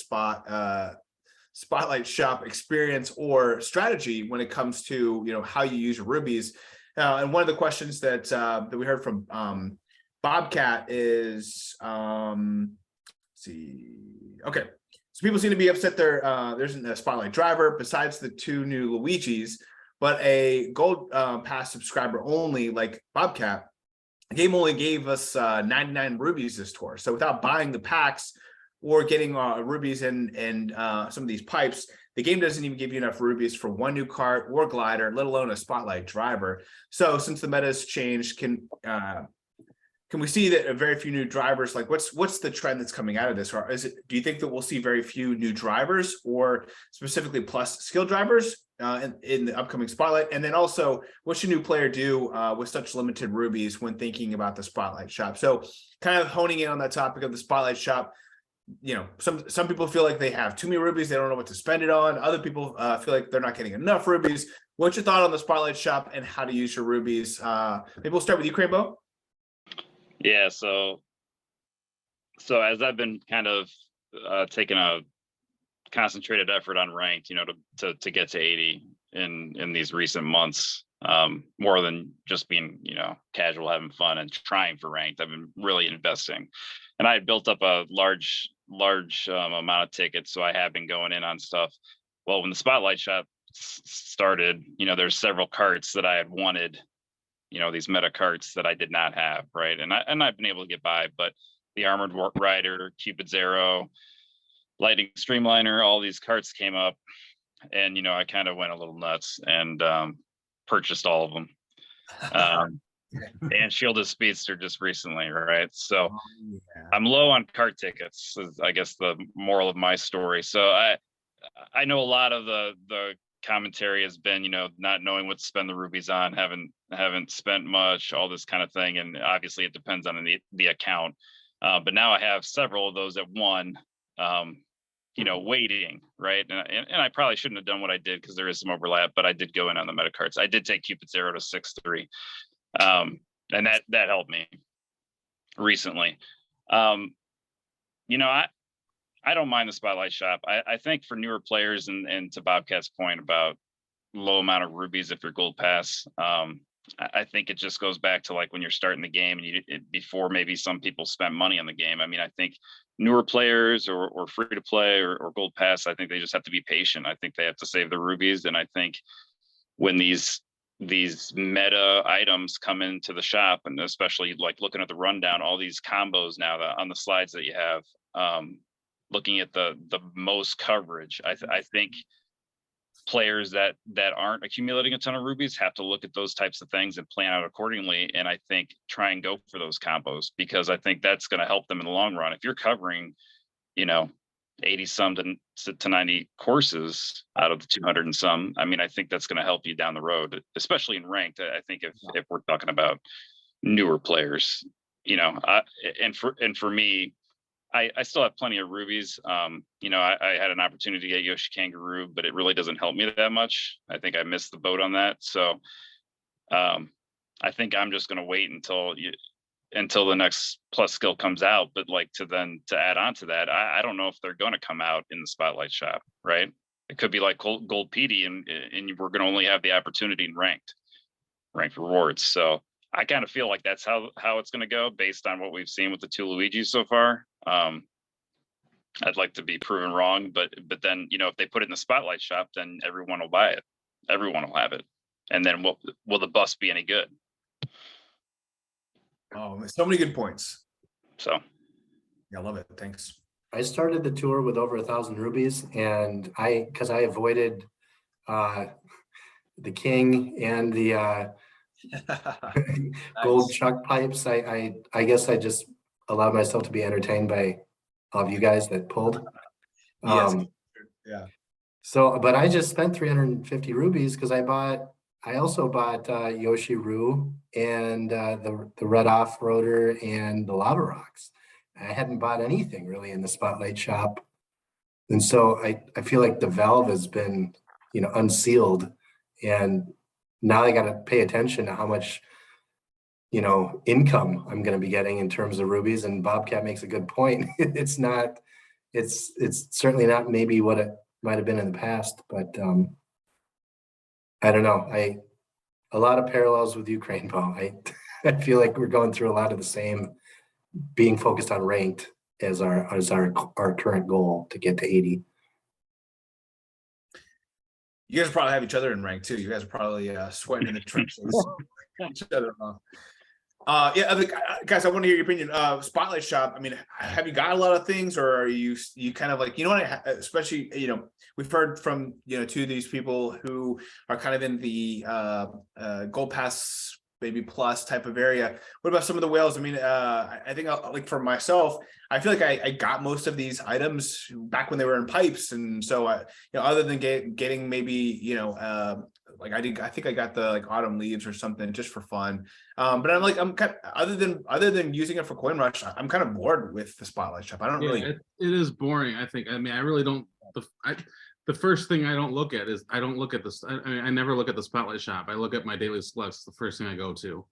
I don't think it should be like that. And I'm kind of like you. Like I got the autumn leaves, but like I'm like, man, it's 100 rubies. I'd rather spend that on coin rush because I don't even know if I'm going to use this thing. But like. I think with karts and gliders, I feel like I should just get it just to have it because I don't want to miss out just in case it gets big. I'm not like that for drivers though, especially with the non-plus skills. Like I'm not. My kid got the new driver. I'm like, why? But especially 150 rubies, man. That's a lot of rubies. Yeah, I know, and it's like no, but it's his thing and whatever. But I mean, I don't know. I don't know how they're gonna fix that if it needs to be fixed. Because I think maybe I'm wondering if just the spotlight shop is not just intended for whales, and that's fine. And you know, if you're a whale, it's like, yeah, dropping 100 rubies, you know, it makes me think about it, but like, I really just don't think it's catered towards them, and that's fine, I guess. I will say I mean, for my spotlight shop, I've actually been purchasing a lot of stuff that's pretty useful for my account. Like, for example, like when Mario Tuxedo was in my shop, I bought it 3 times because it was at 6 for me, so I wanted to take it to 7 Okay. already. Yeah.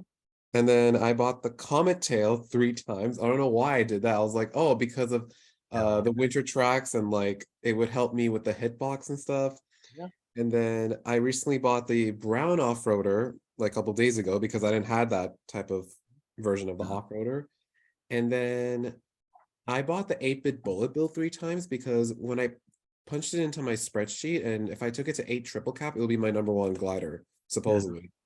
So I just can't justify anything in the spotlight shop get it to level up. I mean, it might just be me. I would rather spend the rubies on a me suit to level up. That's getting big. Like I think I did that with the King Boo meat suit. I didn't buy it 3 times, but I think I got it a couple during like that Halloween tour when it was pretty popular. Yeah. And also, just as a public service announcement, last episode of Kart Talk, that topic came up, and I think Sammy and I forget, in one of the conversations, he said, you know, hey, by the way, this was recommended, or, you know, to get something 3 times and to get dupes. You know, just you know, something you might want to clarify. It's just like there is like a most efficient way where you can actually, you know, coin rush. Technically, Yeah. the exchange is about 75 rubies for every high-end ticket to level things up. But here's the thing: is like you may not even always get level up tickets. You might daily select might not be there.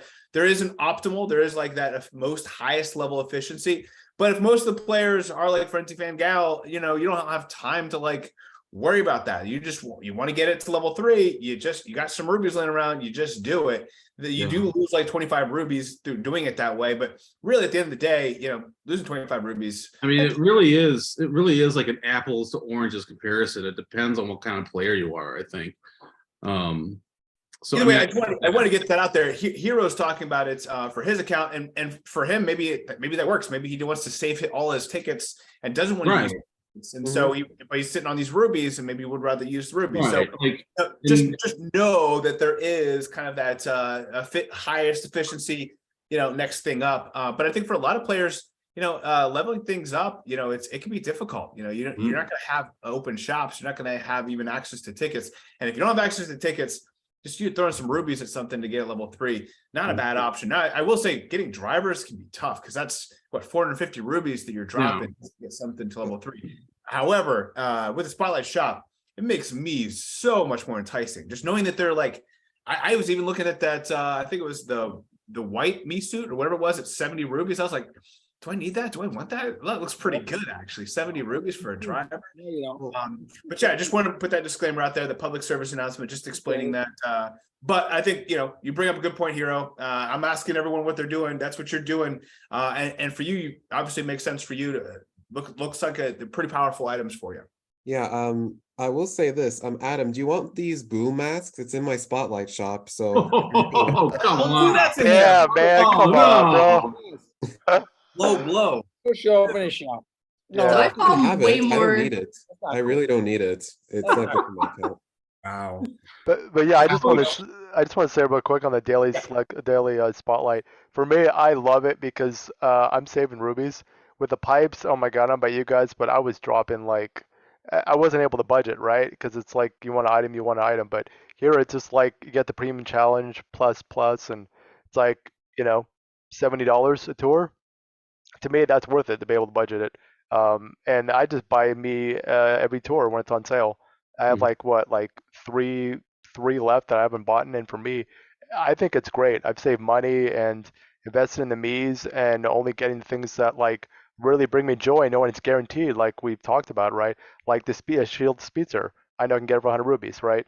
And not have to spend like I don't know how many to get it. So for me, it's like in the beginning, like I love how Sammy said, just wait, be patient. We don't know how these things like unfold. And now it's just like, I think patience. But I know a lot of beginning players, they see it, they're like, I want to buy everything. And just to know that's like having the patience is so valuable because then you can just wait and know that if you really need it, you want it, it's there for you, except the boot masks. So. I fall way more in line with Jeeves on the Spotlight Shop, where I don't think so. Like, I respect Hero for being intelligent enough with his resources to be able to justify spending rubies to level things up.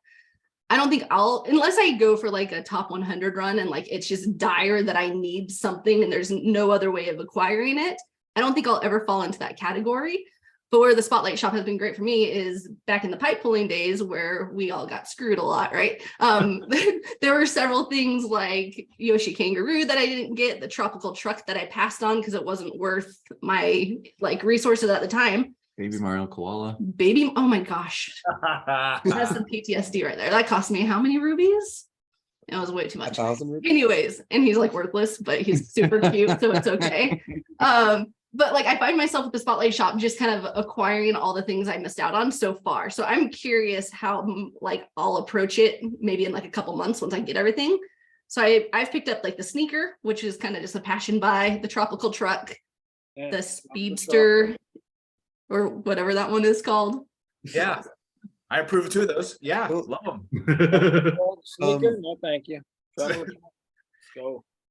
Well, Frenzy Fangirl, I do have one question for you.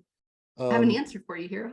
All right. Will you buy the Caramel Crunch Oreo Head Me Racing Suit 3 I'm times? going to, yes. 3 times. Yes. And I have to edit it. It's actually caramel coconut Oreo. So Okay. Yeah, we did say crunch. It's not crunch. I totally said crunch. It's Oreo coconut or caramel coconut Oreo. Anyways, yeah, he totally, if you look at them up online, he's like identical to it. So Yeah, he's you guys made Oreo. time listening, watching that video. I was like, that sounds delicious. I'll have to try to look for those. Highly recommend it. It's great. Very good. Nice. Any other Spotlight Shop discussions before we move on? Are we still live? Are we still alive or live? Yeah, we're still Live. recording. Are we still recording? Yeah, we're recording. Yes. Anyway, so yes, I think the Spotlight Shop. To the one thought process is I remember like the red Offroader. It was awesome looking carts, but it was in a week 2 pipe, and I was like, I'm not gonna go 450 rubies to get this thing. I'll just wait, end up working out, and now I have it, and I spent 100 rubies on it, whatever. But I do think to Adam's point, like not having to I mean, I felt pressure to get packs numbers of times, and that pressure is gone. There's nothing, I don't feel like I'm missing out by getting a pack and getting the items that come free in the pack, and like I don't know, now it's just much more relaxing on my budget, if nothing else. And that was a goal that I was having. It's much easier to do this. What was rest in peace, the Gold Pass 90X that I had. Yeah, I think overall though, I think the Spotlight Shop is a plus. And I think because everything that's in that Spotlight Shop is ranked related, it makes it super thirsty. Like we get like really excited about these items. Like, oh man, I need this in ranked. I need it. It's right there. Just popped in. It might not be there tomorrow. I should just get it now. It's like, it's super tempting. And for us, like it just happens to hit the right chord. I wish we were getting more rubies. And I do think that we will get more rubies in certain tours. This is not it wasn't a celebration or anything like that. Just, part of whatever they're doing. I do think we'll get a lot of, it does sound like we'll get some more new items in our new Versus Tour. So we'll transition the conversations to this new Versus Tour.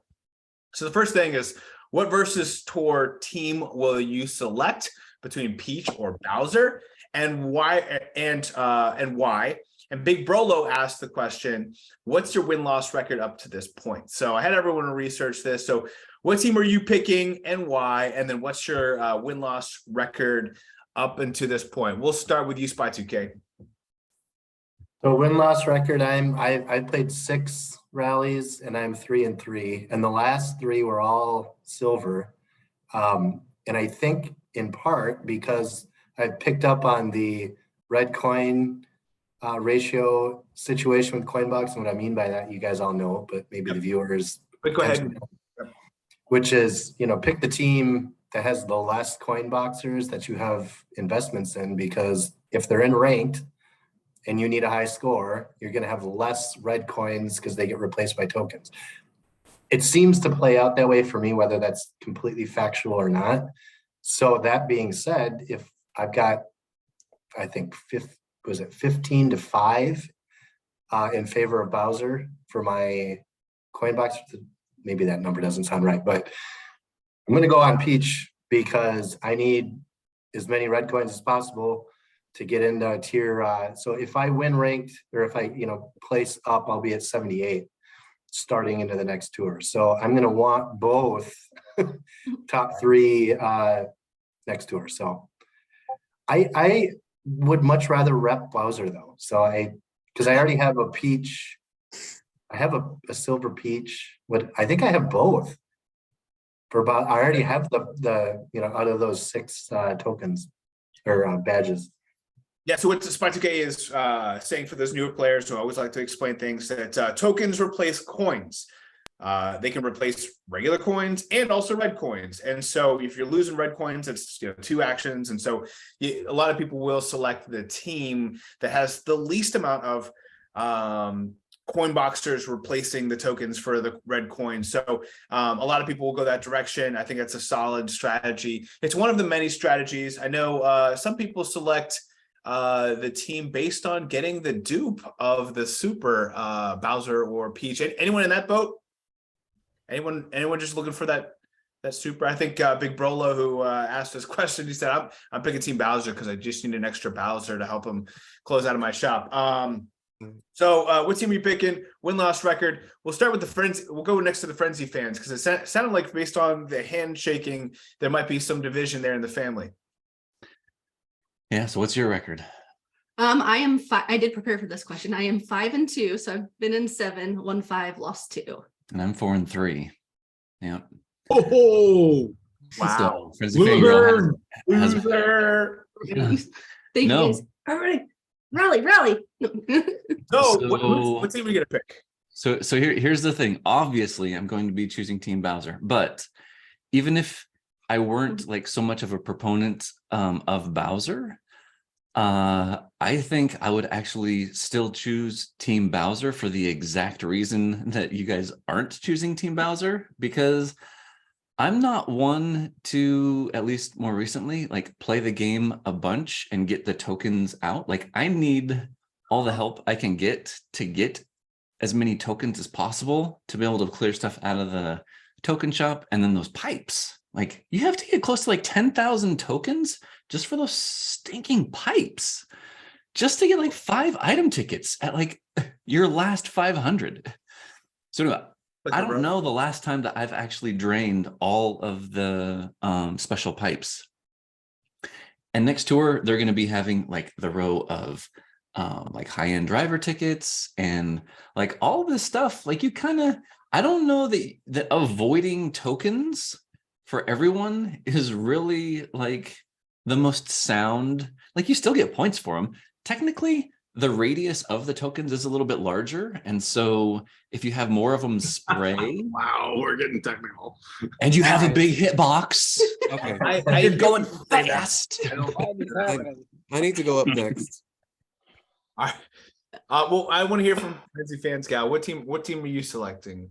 I Valid was point, by the way, valid point for Frenzy fan guy. I am going for Peach because Hero has told me to. Yeah. Several times. I think every day I get a text message from Hero saying, please pick Peach so you can be like a household divided. So that is what we will do. Just so we have something to fight over. It'll be great. Good transition to Hero. Hero, what would you like to say? Well, I hope Draco's listening because I'll be selecting Team Peach. Yeah. So, yeah. Okay. We're gonna beat Team Bowser. No pressure. Actually gonna be tough. I don't know who's gonna win this. I know early on we were picking who we thought were gonna win. I know it's kind of been out of the window, but yeah, I don't know. It's gonna be a tough one. And so this was a rehash of an old tour. What, Peach won the first time, right? No, Bowser won. Bowser won the first time. Okay. Yeah. Was it pretty clear cut? I don't remember. I think it was pretty close. It was like down to the wire the last couple of days. So I'm pretty sure it's gonna happen like that. But to Frenzy fanboys, whatchamacallit, his thinking about like the whole clearing the token pipes. On the last Team Rally tour, the Mario versus Luigi tour, I picked Mario and he had less coin box drivers, and I was still able to complete the entire thing because of the whole token bonus or whatever you call it. It's like you get double the amount of tokens. So, Yeah. so even though Peach will have like less coin box drivers than Bowser, it doesn't matter because you have that Team Rally bonus and where you can get double the amount of tokens so you can clear them very fast. That's why I love Team Rally tours, because you can complete your tokens like that. So It do seem to clear a little easier. I will say, by having the tokens replacing the coins, I know Kareem and I have talked about this a couple times on Kart Talk. It's a pretty, pretty substantial, maybe a 10 to 12 action difference by having the tokens that you lose by having the tokens in there. Again, most of this is anecdotal, so I don't know if we can prove it at all. But in my opinion, I 100% agree. It might be even 15, 20 actions lost on some of these tracks because you're not getting those red coins. I do think it is a big deal, and I would highly recommend anyone taking a look at the auto clickers. I think we've seen so many people start to use them thanks to Matt Aldridge and his video. But I've seen people now that we have the iOS auto commands. I saw Wootmoo had like headphones that you have, like, because sometimes it's, the phone can't hear itself, had the headphones on so they would actually speak into the headphones and then into the phone. Some really creative ways to get all these tokens. I used just Audible. So I went to a school, and so we were the tribe, and so I said go tribe, and like that was the command I used on my phone, and it just clicked restart, and I did that just doing it manually, just like that. I literally would see my phone is ready to start over, I would just say it, and I ran out of tokens in 4 days. So that was this tour. So I haven't seen tokens in like 10 days. So I do think like the clearing out the tokens, there's an easier way for Fan Guy, and we'll get into the section because I do think we'll start to see auto clickers start to make an impact on this versus tour. But I want to get your record here. What was your record overall of the versus tours? I've lost the first 2 Team Rally tours. So far I think I'm on a 5 winning streak, something like that. But really quick, for Team Bowser has all of the heavy coin boxers like Bowser Santa, Meowser, Petey Piranha, Kamek, and Gold Bobby. So that's why I also stick with Team Peach. Gold me, question mark me. Yeah. Well, okay. But I'm saying the majority of them are the heavy. Those are the best coin boxers in the game. And Gengshi. Let's not forget about Gengshi. Gengshi as well. Yeah. Well, yeah. Good.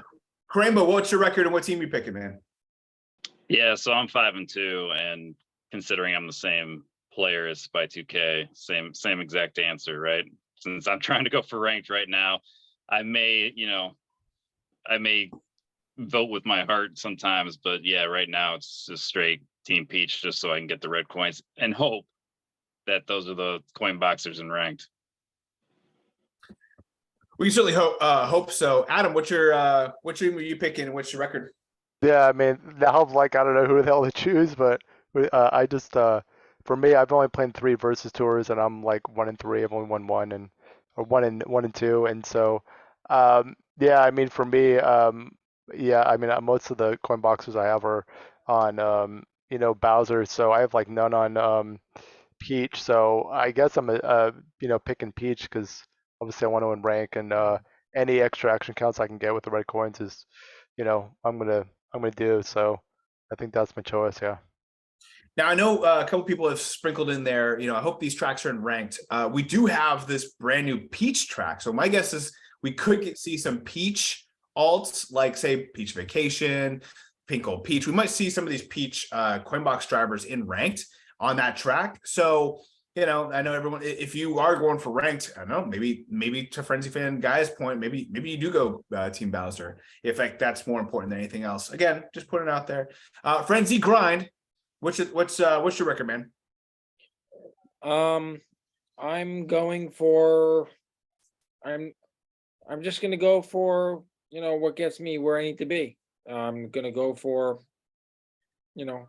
Is Team Team Peach. Peach. Not to keep you on the threshold. I'm going Team Peach because the tokens for what I got going on is on not on Team Peach. So I got everything going on the other team. So Team Peach is for me. All right, what's your record? I prefer Team Bowser. It just is what it is. I just can't do it because there's just all the tokens are on Team Bowser. So, I'm as an ACR player, what am I supposed to do? Got it. Love it, man. What's your record? I'm not sure. I know you kind of joined, so you didn't get all the questions before the podcast started, but what's your record? Record of what?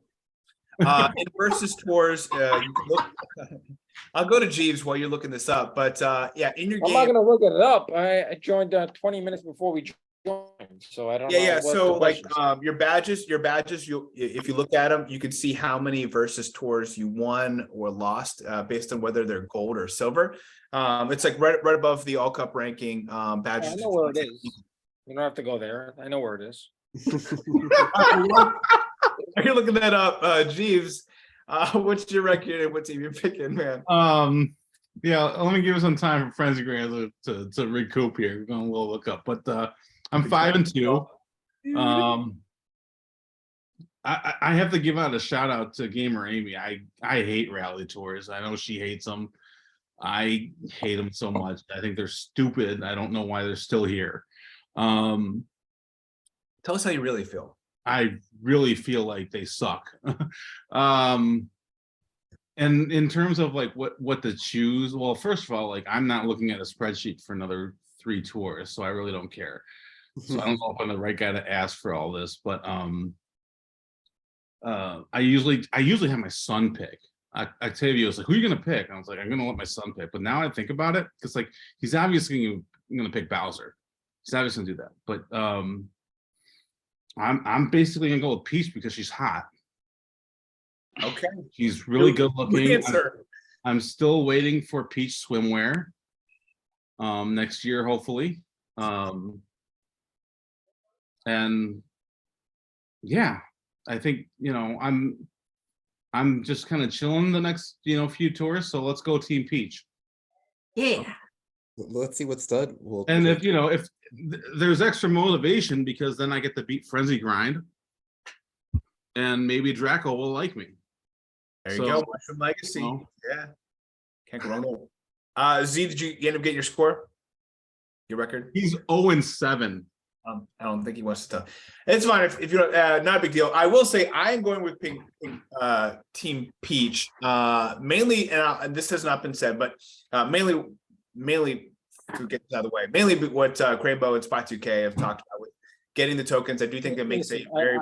I will be honest. I don't really look at my scores and versus tours and how I've done. So I don't.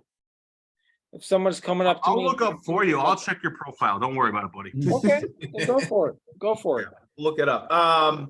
Yeah, I will say pink is my favorite color. And so I actually am looking forward to seeing pink tokens on the track throughout, in addition to what we've already talked about. So a fun little spicy reason why there. And spoiler alerts, we're gonna be the background behind me will be spiced up a little bit, and we'll have a lot more pink involved. So get some excitement for that logo for 2023 going forward there. But I mentioned the autoclickers, and we've seen a lot of people do them now that there's been kind of a way to do it with the iOS, but it's been BigBroLo has been talking about it for a long time about Android, and I know Adam got into it this week as well. Do you think that the widespread adoption of autoclickers will impact the Versus Tour and specifically all these tokens and this battle for tokens? Do you think we'll break some records, or am I overhyping it? Overhyping it. Yeah, I don't think it'll impact the overall token count.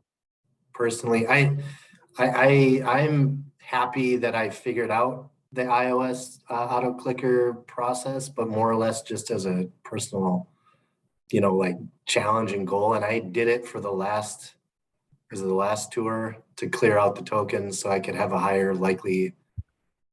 score with my Coinbox driver.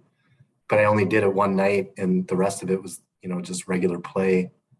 But I don't know. I just don't think it's I don't know how many players are gonna set up their auto clicker just to farm tokens, just to try to get the extra 5 rubies. You know, like Yeah. the tokens never stop. So like, unlike other tours where you do it to clear them out so that they're done, they'll never end. They'll just keep going all the way up to the end. By the way, I looked it up, Frenzygrind. Oh, You you were guys do three. what you gotta do. I'm sure 4-3, Chief man. got his head in 4-3, his 4-3. hands. Still solid, still respectable, man. Okay. Does that Tell make me tell the what you got. Tell me lowest what you got. with 3-3? I think that makes you the lowest. No, Yeah. I'm the lowest. I'm 1 and 2. Oh, 1 and 2. Yeah, I Yeah. guess it's a 50-50 shot. So Yeah. But if we It's were all right. playing golf, you guys are both winners in my book. So no one has never won a versus tour. So at least we got that going for us, which is nice. So again, anyone else think I have a valid Here's the thing with auto click. I mean, I get it, but like I will never use it. I think I think part of the fun is just getting the tokens the old fashioned way. And I might be just grumpy old man here, and that's fine, whatever. But like, I know I don't mean to, put him out there and he won't care, but Kareem, like he got his done in, 2 or 3 or 4 days or whatever. But like I had a run where I got like 66 tokens because of a couple of giant banana frenzies. That's just part of the fun, man. I mean, it's just, Yeah. if you want to do auto clicker, that's fine. I don't think it's going to change I don't think it's gonna be an impact of an ACR strategy or a rank strategy that much. So that's fine. I mean, if you want to do it, fine. But like I like to get the tokens the old-fashioned way, the way it's like a quote supposed to be done. But Yeah, that's my story, and I'm sticking to it. It's fair I mean, story. I see people using it to grind up XP and other elements. That's just not in my game, I I don't guess. think you can do that I know of. Well, yeah, if you whistle the 2, then you'll win the race, and doesn't that give you? Whistle the So you- 2, but Yeah, no, so you'd have to you can't gain EXP from auto mode. No. Okay, never mind that. No one's doing that. Well, because I mean, Then I was thinking just maxing out carts, gliders, and drivers by not playing with it yourself.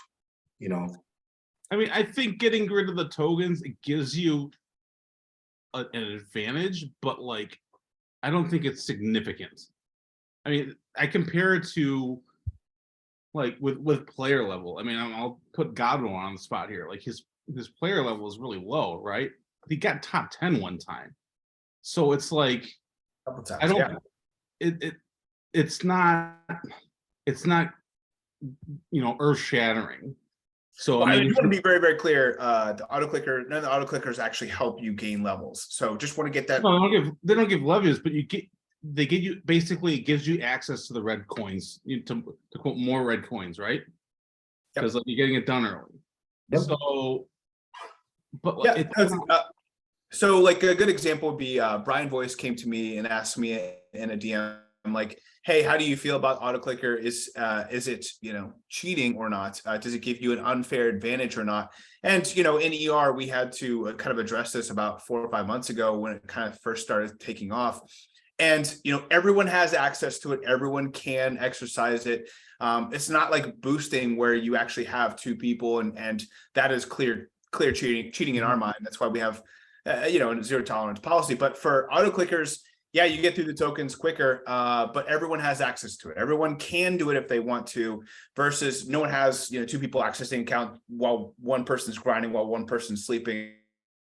Like that, again, in all fairness, everyone has the ability, whether you have iPhone or Android or whatever, if they wanted to do an auto clicker, they can. And yeah, I think it would be a best practice. I just think the advantage is very minimal. That's all I'm trying to say. Fair enough. Yeah, that's right. I think in this game, a lot of times what we want to do is clear everything, get all my tickets as soon as possible. And I think actually Nintendo's done a pretty good job of keeping us engaged a little bit longer. And I think that's actually the biggest reason why they added these 3 new cups, is so we couldn't get our all clear pipe until like, what is it, Thursday or something like that of the second week of the tour. I think they want us to be, I think we rushed it. I know so many of us, when we the first day of the tour, that Wednesday, I mean, we would do multiplayer to get the grand stars on the tracks that we don't have open.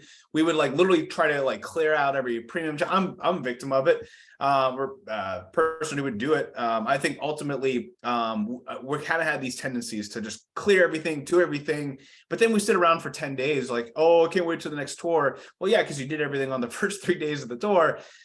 So yeah, there is something to be said, like, hey, why don't we just take our time, enjoy the tour? Like, I don't use any quick tickets on, seeing, these other cups in advance, because I actually am enjoying, like, I get to do the all clear pipe a couple 3 days later than I normally would. And I'm okay with that. And it's actually kind of fun having something to do. It's actually kind of sad when I have cleared everything, I'm like, I guess I should just probably start working on all cup ranking, etc. So I do think they're trying to keep us engaged a little bit longer. Like, you gotta like that. And the tokens, I think grinding it the old fashioned way, as long as you're clearing them by the end of the tour, which I wasn't having a hard time necessarily doing prior to doing the auto clicker, but it is nice knowing I got 6 high-end tickets, or 4 high-end tickets from the all clear pipe, and I got it, and now I know what to do with it because I have it on day 4 of the tour. That to me is actually really helpful, because now I can kind of play my resources and have access to them. But yeah, Cool. good topic. I really appreciate everyone's feedback on the auto clicker. Anything else someone wants to add?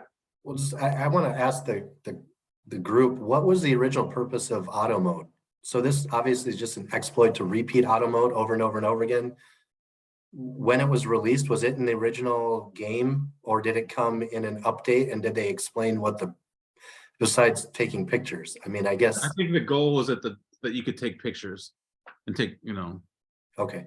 It's good. No, valid question. Is that the reason? It's a good question. I don't know if they explained it to us. That's the way they sold it, I think, is because like the camera button's just right there, and they really promoted it that way. Yeah, I guess Filters putting and them in stuff. certain positions and And stuff they had like like the snap a photo challenge too, I think.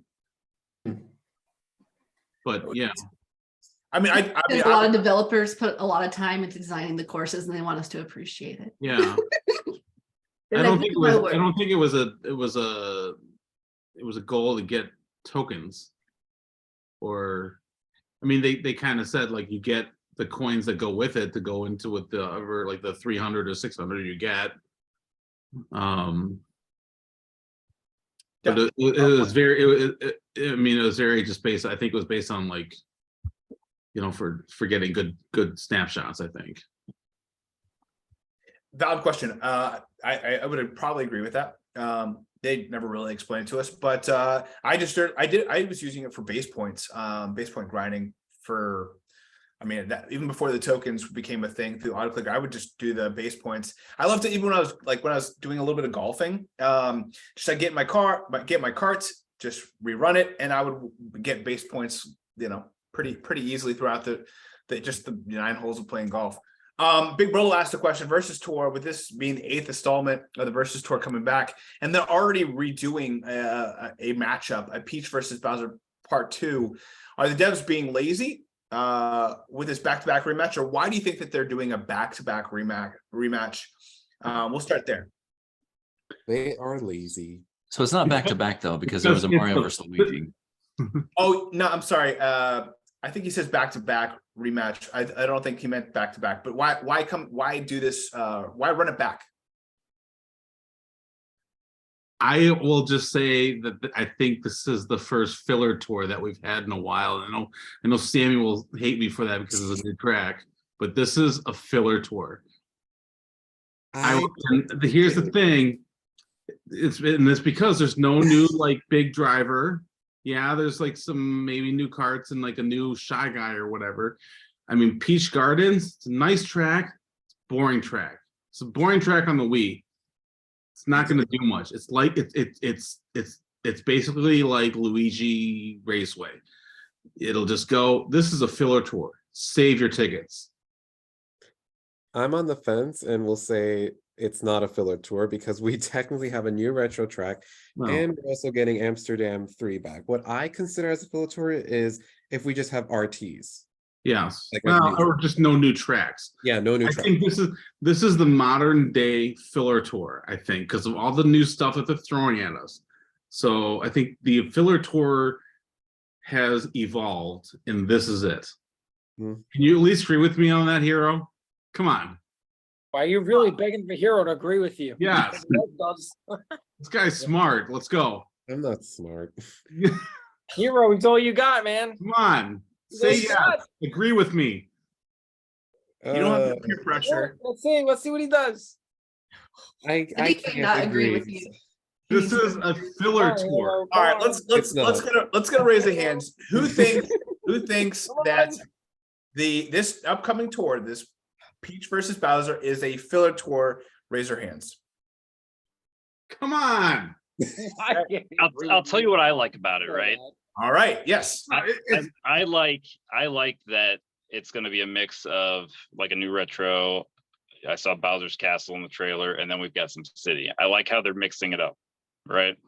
And it's not what we've had with a full city tour multiple times in the last few months, right? I don't like that. I like this mixture, right? And I'd be perfectly fine if they keep doing this, right? If they want to mix in, because it is tour, right? I mean, I know it's been talked about for, many of these Kart Talks. Yeah. Yeah, I mean, mix them up. Put a couple cities in with a bunch of retro tracks. I mean, that to me is fun, right? So I get that there's not a lot of exciting stuff in there. I do like it. Peach Gardens is, another nostalgic track. I'll agree Boring with you, track. Jeeves. It is not exciting, but at least they're bringing new stuff in, right? And I like that they're putting a mixture of cities in there. That I think is enough. And again, for me, next, I don't really care because I'm just going to be going for ranked. So beyond that, yeah, I might have different answers. But for this, I like that they're mixing it up. Hopefully that the cities don't cause any coverage issues. But yeah, I want to hear what Frenzygrind guy thinks because he's just sitting there. Filler tour. No, I don't mean, listen to him. it's a Bowser tour without a Bowser alt. So like, how excited can I get? Right. Good point. I mean, and it's the second time around. Like, I think Nintendo watches our channel and they're like, Right what is now. Frenzy Fangirl's most wanted item? Obviously the sneaker cart. Let's give her 2. And what is Frenzy Fanboy's most wanted item? The Bowser. Let's withhold it. And I'm not trying to tick off Sammy, but like this is a modern day filler tour. It's not a filler tour back in 2021 or 2020 with like I don't know, like circus, Garbage pipes. whatever it was. I don't know, just boring tour with no new tracks. This is the modern day silver tour or filler tour. No one was asking for Peach Gardens to come back. No one. Can we talk about those hedges? They're beautiful. They're nice, but no one asked. Everyone's asking for Delfino Square and some others. Peach Gardens, come on, that's like way bottom down there. This is a filler tour, guys. Come on. Boring or not, it's a new course. You can't Yes. call it a filler tour if it's a new course. Thank Though you. I agree the course is probably not going to be that exciting.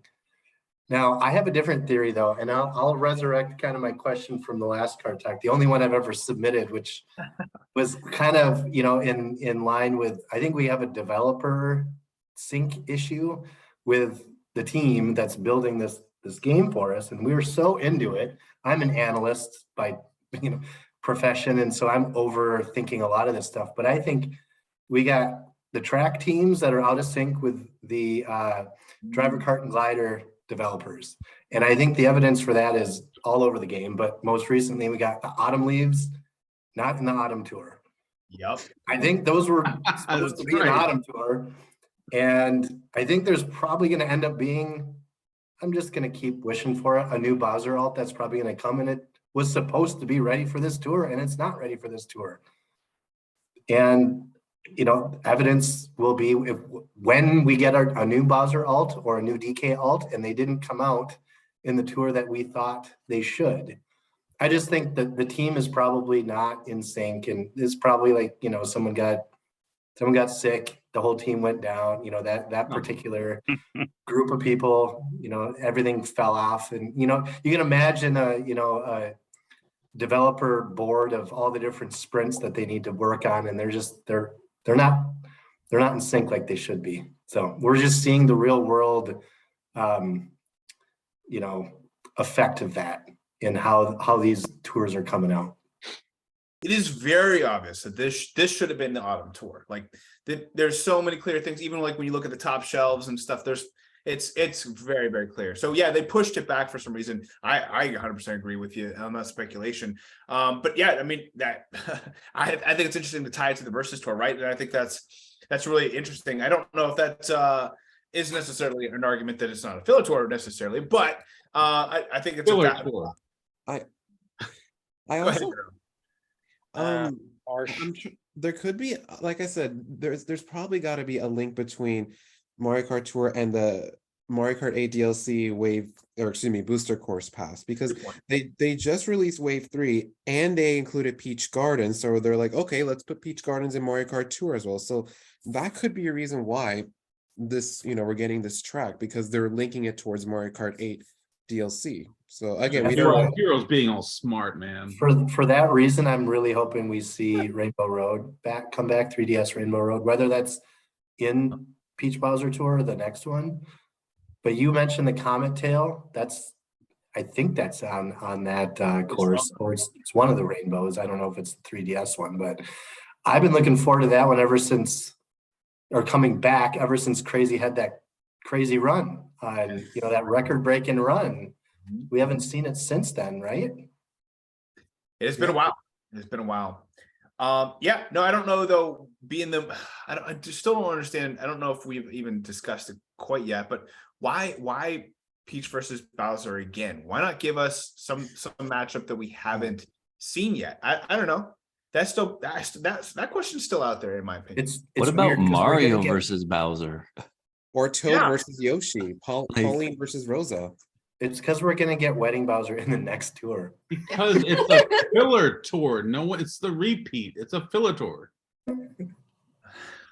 So I do think like there's to G's point, like when there's a tour and I like watch the preview and I'm like, wow, I cannot wait to save my tickets because I don't want this black sneaker. None of these tracks look like something I need to like splurge on. I don't know. To me, like it is going to be a saving tour, and those words are synonymous oftentimes with filler tour. But want to keep hearing your opinions, guys. Why is this? Why are they redoing a matchup? Why is this a filler tour? I want to hear your opinion, Adam. I have no comment. I'm gonna save tickets because I invested so much in the past two tours, so I'm looking forward to like saving tickets. But I'm looking forward to the next tour. Honestly, I don't know really what's considered a filler tour. I don't know honestly, in my opinion. So I'm just sometimes like Sammy says, like they give this stuff out, these tracks or these drivers or whatever. It's like we don't ask for it. It's like we scratch our head. And it's like, why? I don't know. But like what Hero said, it makes sense, right? Because they're all about making money. And when I hear that, it just like, it's like my sale drops. I'm just like, come on, seriously, is that what it's really about? I don't know. I just honestly wish that the developers would have more communication or some way where we could feel like they're actually like, we're together in this. Like, it's not just like, they're developing a game, they're making money off us and then moving forward. I know that would never happen, but I just think that would just be awesome in some way. I don't know if there are other games that are like that, where the developers somehow like, are able to communicate or there is some type of relationship or whatever to people that play the game, but I don't know. I just would like that. They used to do that kind of, right, with the Twitter campaign. Let's not worry about the platform being completely imploding right now, but didn't they have like campaign work with the players to try to hype things up before? Like And share did they so lose? many, Yeah. and you get like so many thousands of coins or whatever. Yeah, that was kind of before my time, but Can that we? was- I don't know, but I think if the developers see this right now, I think they're thinking they're doing a good job because we're actually talking about this. Yeah. Can we address the term filler tour? Because I think that's what rubs people the wrong way. That's 'Cause what I'm saying. Like, it's the modern day filler tour. It's not a filler tour back last year. This wouldn't qualify for it. Well, because really- it's like in a lot of ways, I like Jeeves, I agree with what you're saying in a lot of ways. But I think if we call it like an off-season tour versus a filler tour or something like that, like growing up, I was very active in sports, right? And you play competitively like a majority of the year, but then you have an off season where you go find like a different sport that you play just to stay in shape. I feel like filler tours are kind of like that, where it's still like you're still being active, it's still fun, there's still things to enjoy, but it's not like your bread and butter, you know? I don't know, I think a filler tour is like is your motivation of of how you want to do next tour. I have no motivation. Part of that is personal because of last tour, and I get that. But like, even if I didn't do that, I'm not really excited about it. I mean, I'll still play it and still have fun, but like, there's nothing, not even this track excites me. It really doesn't. I love talk about the semantics though. I think that's a great idea. And I even just in my mind said, this is a terrible idea, but I'm going to do it anyway. I'm gonna do an analogy, and I'm going to make this analogy about protein powder, right? God. So, because I'm Studfit, this is what I do. But Mr. Fitness here. if you want to buy high quality protein, look to see how many carbs are in the protein. There's some protein out there, actual like buckets that you get, and they just throw a bunch of filler in there, and you're paying for basically useless carbs when you want the heavy protein, man. So I think when you're talking about filler tour, you don't want the garbage, you want the full protein. So that's my Studfit analogy for the day about fillers. So here, do you think this is a filler tour? Me? Yes, you. My opinion is that they said, hey, we need a fall celebration and we need a winter celebration. And we got to shove 2 little filler tours in there. We got to shove some. So you just said it was a filler tour right there. I'm saying I do believe it. I believe that this is a Peach versus Bowser filler tour. That is my opinion. Yes. Again, I'm saying they are literally saying, hey, we got this celebration and this celebration. We got to make it from point A to point B. Let's throw something in there. And of course, they had this stuff. So I was the one who said, hey, raise your hands. You didn't convince me. I was already convinced. I believe this is a filler tour. And mainly for me, there's nothing really there other than this new track. There's, in my opinion, but everyone made really, really valid points. And I appreciate everyone's. I think, I don't know if I'm convincing anyone with my protein analogy, but I think my point is that they had to shove something in here. But I think that's okay, guys. It's okay for it to be a filler. I'm not saying this is wrong.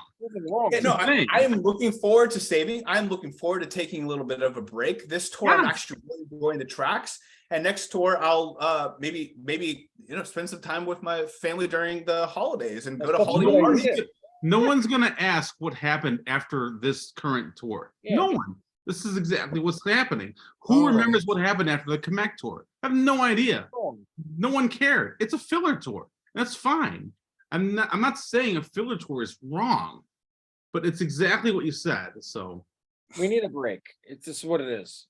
Enjoy. We're not getting enough coins. We need a break. It's fine. I need to see a therapist. I swear to God. Well, we're coming up. I think we've already broke 2 hours, but it's okay. I already knew with 8 guests we were going to break that time. There's still one question I want to get to because it's actually a hot topic for the rundown and what we talked about there. There's this question that's been going around, and we've heard, Antelov and I have talked about it. It even came up briefly on the last Kart Talk, which is now that we have moved away from pipes, there's this hierarchy that we're trying to still figure out between ranked rewards, between gold pass gifts, and between commemorative items. Like, where are these stacked ranked? Are they kind of all above things in the Spotlight Shop, or do they have equal value, or are we overthinking things? I know, like in years past, the commemorative items have had not good value compared to other items, but now we don't have pipes. And we even kind of talked about how special pipe items, such as, Pink Shy Guy Ninja or whatever, like these items had a little bit better value, or I think even Kevin Garrett talked about them getting to their value quicker. But now that we're in this new zone, I think everyone's trying to kind of read between the tea leaves. Are the commemorative items more important than ranked items, or are the ranked items more important than gold pass gifts? What do you guys think? Have you started to feel this out? We looked at the data and it doesn't really seem to point us out in any direction. But what's your thoughts? What's your gut reaction so far? Ranked. I think the ranked items are going to show the most value. That's just gut reaction, but I don't know if the data supports it. Yeah. I So guess this we'll was see when gold PD becomes available in the Spotlight shop if he does. So this was actually the main reason why we started our most valuable items segment a long time ago, to be able to try and pick out patterns as far as who's using what items and how those items became introduced into the game. And I think that before it was a little bit more obvious when there was like a $40, like whatever, 90 ruby pack. And that was the only way to be able to acquire, you know, like a glider or a cart or something. Then, I mean, that's the way the yellow off-roader was introduced to the game. That's the way the Wonderful Wings was introduced to the game, right? So it's a little more cut and dry, right? And we were able to see that pattern over the next 10, 20 tours that, yeah, these items were very valuable. I'm interested to see now where the most valuable item survey goes, because it isn't so cut and dry, right? Like, are the new things that are introduced into the Spotlight shop to exchange for rubies, are those going to be the things that are favored by Nintendo and also kind of picked up by the community and used frequently in the community? Or is it going to be ranked rewards?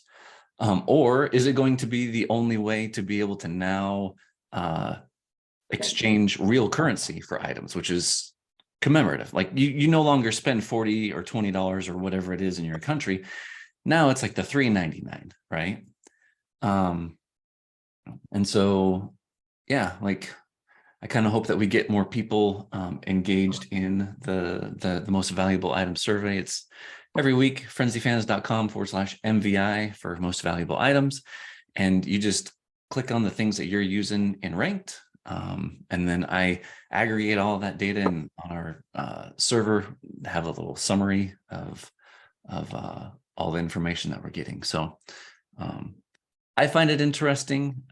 I think that if we were to get more people to vote and participate in the community-driven survey, then we'd be able to get to that point where we're trying to get to a little bit sooner. But yeah, it'll be interesting over the next 4 or 5 tours once we get to that 10 tours. So that's one of the things that we do with the MVI. So we only take 10 tours worth of data. So it drops off the 11th tour from now. We don't take a look at that anymore. So items are continuously kind of like having more or less tracks and having more or less points as we march on through Mario Kart. Yeah, and before, a lot of times those most valuable items were items that were, in all clear pipes or were in special pipes, because it was much more common. So people kind of had things at higher levels just because of those pipes. But yeah, eventually we'll get to that where those 10 tours have stopped, where pulling pipes have not there. We'll see what people are using. I'm excited to see that data. I always enjoy watching those just to kind of see what people are using. I think it's really helpful, and definitely check out the /MVI and on their server.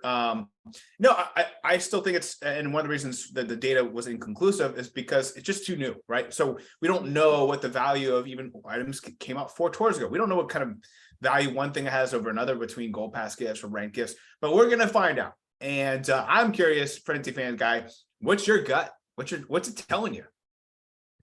Yeah, so I'm actually kind of thinking that the ranked rewards is going to be kind of more highly favored as far as what items are going to be rostered in ranked moving forward. Only because, and I'm a little surprised when I was looking at my opponent's loadouts, like who had gold PD, like right after gold PD was available. Out of my 19 opponents, like maybe 1, if not 2 people had them. And these were still players that were in, like the high 70s and like low 80s.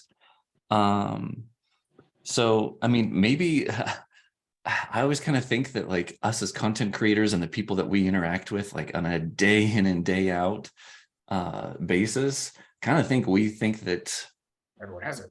We're a good representation, like a good what's the word statistically, like a good Average. No, what's the word? We have like a good sample size. Sorry, like a good sample size of what the whole entire game is. And I don't think that's the case. I think that the people that we're talking with are the passionate, 30-year-old and 40-year-old dads that like, this is just our hobby. This is the thing that we do. And it's not the way that the rest of the world is playing. And I mean, I see people coming into like Reddit all the time saying, I'm new to this subreddit. What the heck is ACR? Like someone will put like an ACR post and they're like, I have no idea what this is. And for us, that's like, okay, like we've been doing this for so long and we've been talking with other people that have been doing this for so long. We think that we're actually like valuable or like our opinions matter to Nintendo. I bet you we're not even like a tiniest blip on their radar of like the decisions that they make or the paths that they go down. We're trying to make sense of it. And you talk about it all the time, how it's like the analogy of all the blind men that are trying to describe an elephant, but they can only like touch like one part of the elephant, and one person's like, oh, this is like to touch the tusk, and they're like, oh man, this thing is hard. Or like someone else is touching the nose, or someone else is touching the tail, and they all have this perception of what an elephant is, when really we have no idea, because you can't just take a look at what you can get from just feeling with one hand from one person. You have to take a step back and use other senses to understand what the whole entire thing is. We're trying our best though. Like, you got to give us credit. We're trying our best. We are trying our best. And that's why I think, some of us, and we bring on people with different perspectives. But that's why I kind of want to get a good gauge on what the gut reaction is. Other guts out there, what are other guts telling us?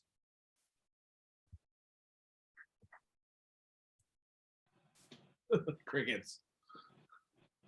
Adams, Crainbo, Frenzygrind, Hero. I mean, I think it's going to be ranked as well. I think the good indicator will be when a next plus skill driver comes in, right? If it's like Gold PD and they put it in ranked, you're going to see that trend, right? And everybody's going to need to go after those ranked, and that's why, like Frenzy Fan Guy said, I mean, a lot of high levels didn't happen because you got everybody going for those drivers, and I think that's going to be the trend going forward. I think that's what we'll probably see. Again, gut reaction. Maybe not everybody is as serious about the game as we are. Like Sammy, he is like super into getting first place every single week, like no matter what. Like props to him. Like that's his goal. That's how he finds joy out of the game. And like that's what you got to do if that's what you do. But see, that's what I'm saying is he's probably like part of like a 0.02% of people that actually like really strive hard to get first place every single week in ranked. The majority, I mean, the thing is, like Frenzy Fangirl, like the majority of the people are probably more just into, I mean, Mario is a part of their like nostalgia, part of their childhood, and they just, people might not even play every single day or every single tour. They might just kind of hop in when they feel it, when time allows, when they're just feeling that nostalgia kick.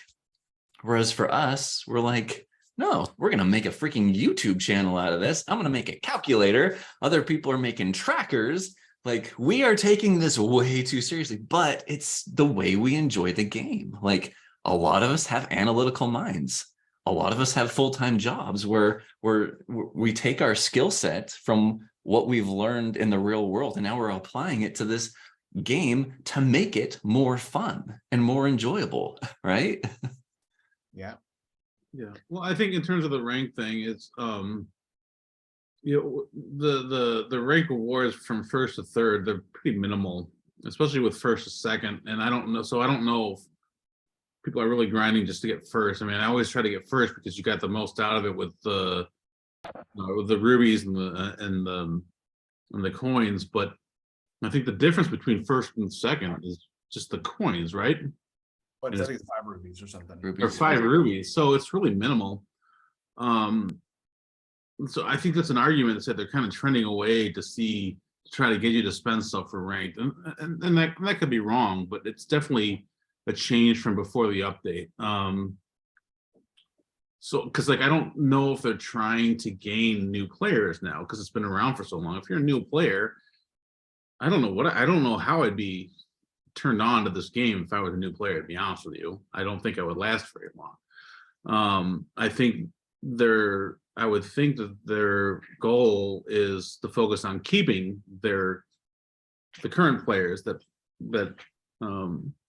not just play competitively, but just to keep them engaged and still wanting to play. So maybe that has something to do with it. But so like I think there is some argument to see, okay, should we put all the new stuff in ranked? And I don't know if that's going to be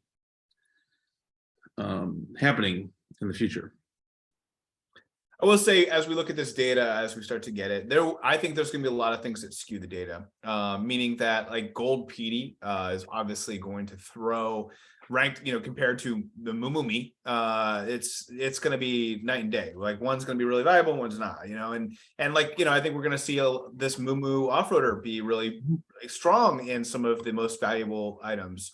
Because people like it and people, new as an off-roader, and it's going to skew the data. So I don't think we'll even have like perfect, like this is better than this. And I think we'll just have some outliers in both, but, and some will come out in the city tour and like get only city tracks, both the ranked rewards and the gold pass reward and the commemorative items. So yeah, I think overall, all of these are pretty good to get. We'll see what happens when we get. And you could make an argument for King Mario. I mean, he gets Cookie Land. I mean, that's a huge baby park off. It's a huge buff when you get a coin box during a battle.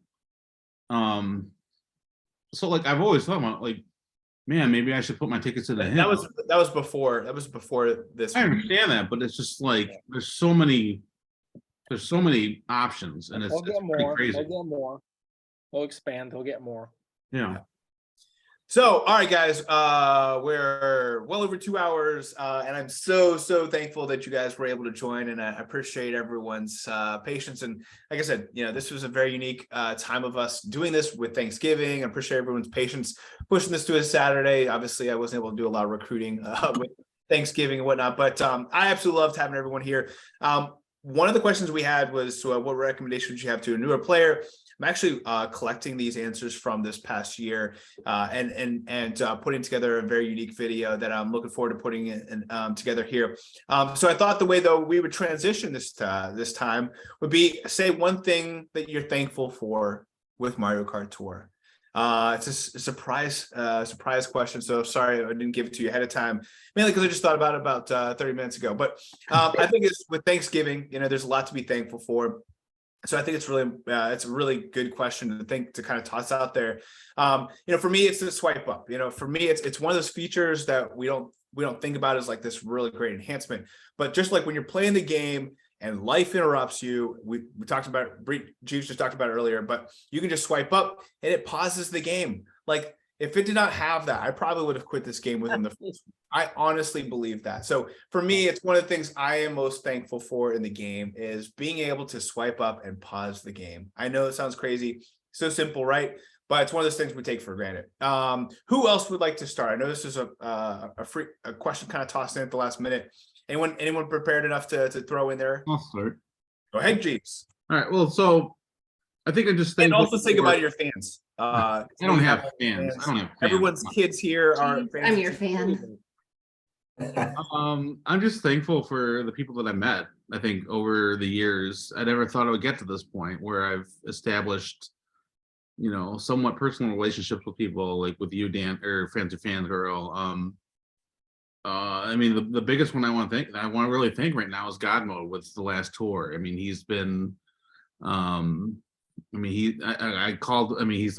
been my coach. He's so positive. He wants people to succeed. He was cheering me on all the day. I mean, he does that with a lot. I feel like, he's kind of this guy. He's got his ponies and he wants to raise them up to be good, to be good studs. So I really appreciate that, and I hope he hears this because like it really meant a lot to me. He's like my brother now. And Natalie the same way. I mean, she really, just even like she didn't really like help me in terms of strategy and stuff, but just kind of talk stuff. And she was talking Taylor Swift stuff or whatever, just to pass the time by, to make things calm. I mean, there's a mental aspect of it. So I'm really thankful for the relationships I bring. Frenzygrind, I mean, I hope someday when I get to New York, we can go to a bar and just get drunk together and That would be a just shoot shit the show, but stuff. that's And, like you know, a- with Studfit, you came out to visit me and stuff. I mean, that was, I mean, that's one of the, yeah, that is one of the highlights of my year. And I really mean that. So, and with Frenzy Fan Guy and Girl, I hope someday in your travels, we can hang out.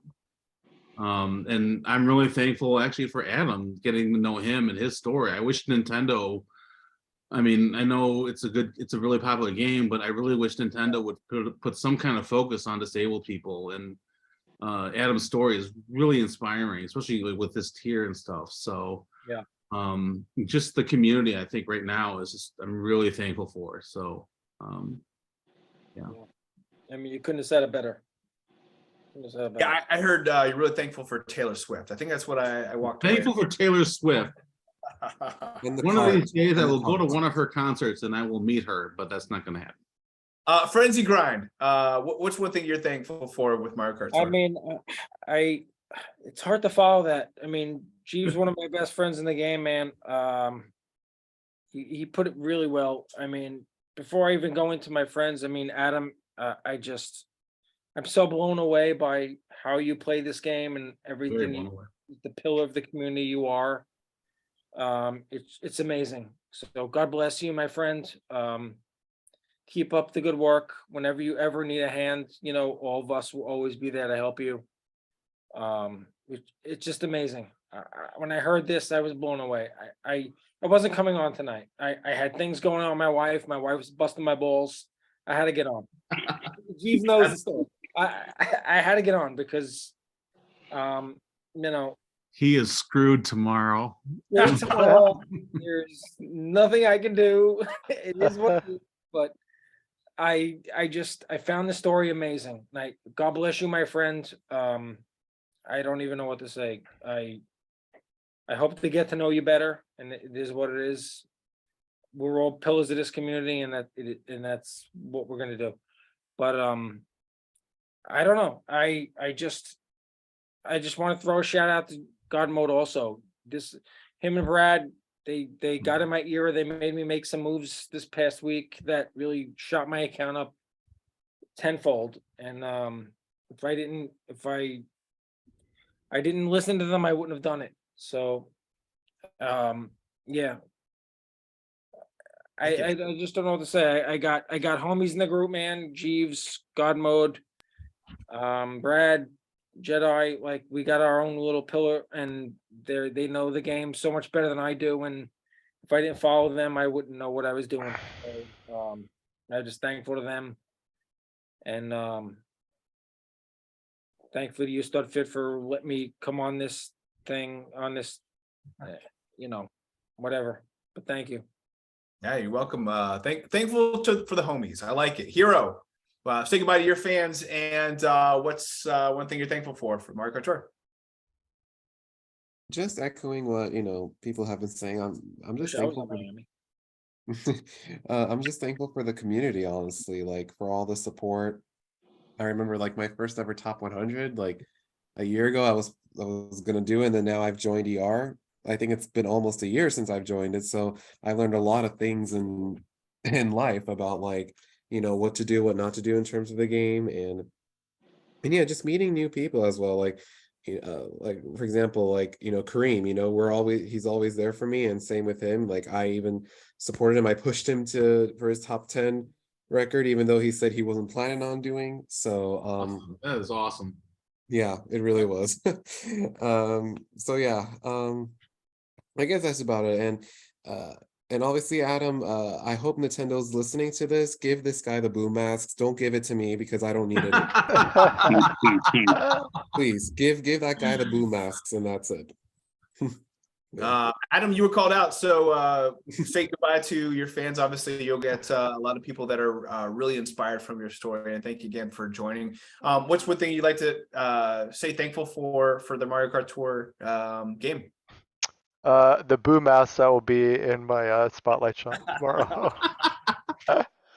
No, I mean, I'm this community. I consider you guys family, even though I barely even know you guys. But like Frenzygrind, man, what you said just went straight in my heart, bro. I mean, it's like this is what motivates me to continue and play this game is you guys. You know, it's like when we have questions, it's like we support each other, and for me, that's just like I mean, it means everything. I mean, more than like going up the tiers. It's like we're all in this together, right? I mean, just to support each other and it just on a surface thing, like you said, Studfit about the swipe up mode.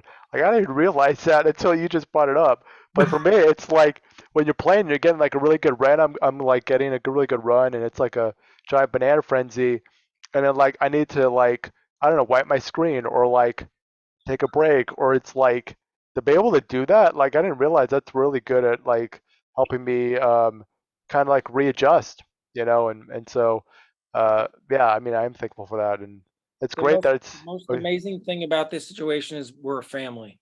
We all know each other. We all love each other. This is a family. We're all here to help each other. Yeah, No and then matter one more. what's going on, whatever, no matter what situations we are in life, this is a game, but we're all here for each other. So we love each other. Like this is what we do. And one more thing. That's it. Yeah, and one more thing. Like friends are kind. You definitely you motivated me. What you said to start a YouTube channel. My wife has been like, "You got to do it. You got to do it." So many people be motivated, and it's like I'm always like camera shy and like I don't know, and it's like, but after being on this, like I just I'm so glad you're persistent, Studfit, and being like, we'd love to have you on because now it's just like I feel like that's kind of like my move to start a channel and just put it out there and not worry about subscribers or anything, but just like anything's possible, like anything in this game and just in life, man. So yeah, thank you. Do it. Do it. Awesome. I'll subscribe. Awesome. Yeah, I'll hit the subscribe I'm an button. Adam fan. I mean, I'm truly blessed to be on this episode, man. Like this is just, I don't know what to say, man. Adam, you truly inspire me, man. You've So, said it all, bro. Thank you. I mean, I'd love to have you on my friends list any day of the week. So I almost want to cry, but thank you for being on. I'm so glad I was able to sneak on. Not you, hero. Not you. And if you need me to talk to your wife, I'm more than happy to, bro. I'm already in the ship. I'm already in the ship egg, man. I'm You already. can talk to your wife. I'll talk to her too. No, we also want to hear goodbye from the other two new guests, our twins here, Spy2K and Crainbo. We'll start with you, Spy2K. What would you like to say to your new fans, and what's one thing you're thankful for in Mario Kart Tour? I don't think I have any fans yet, but I'm super thankful for the community as well, especially the content creators. So, huge thanks to all you guys. It's part of my kind of weekly routine now, right? It's a lot of our weekly routines. We got the rundown and I look forward to the grind from Sammy D on Tuesdays, and Frenzy fans, my buddy, my son. Our YouTube, content that we watched together was almost always Frenzy fan stuff, and I say was because we were doing so much of the pipe pull. In fact, we were hoping to be on a pipe pull, and I even had this like star thing that we're gonna do like in the background when we were doing it. Never happened, but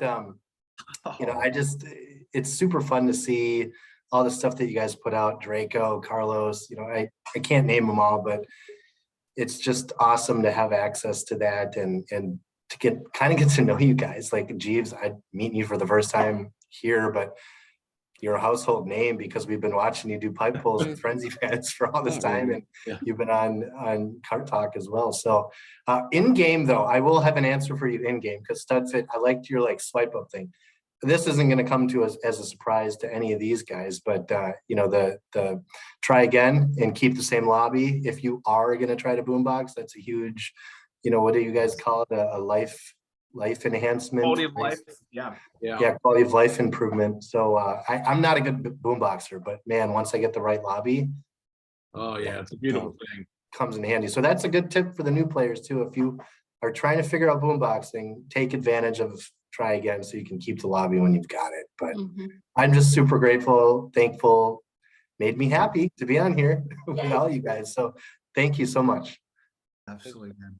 And one more shout out though. Danny S, Kaiser Soze, buddy of mine on the Discords. Someday we'll be on one of these things together and we'll talk, but you've been awesome. You're one of the only guys I talk to, on a one-to-one basis. So what's up, man? There you go. There you go. I'd also throw the reset button in there too while we're at it, because that's a nice little quality of life feature. Crainbo, what would you like to say to your fans, and what's one thing you're thankful for in Mario Kart Tour? Yeah, so my fan will be my son when he watches this tomorrow.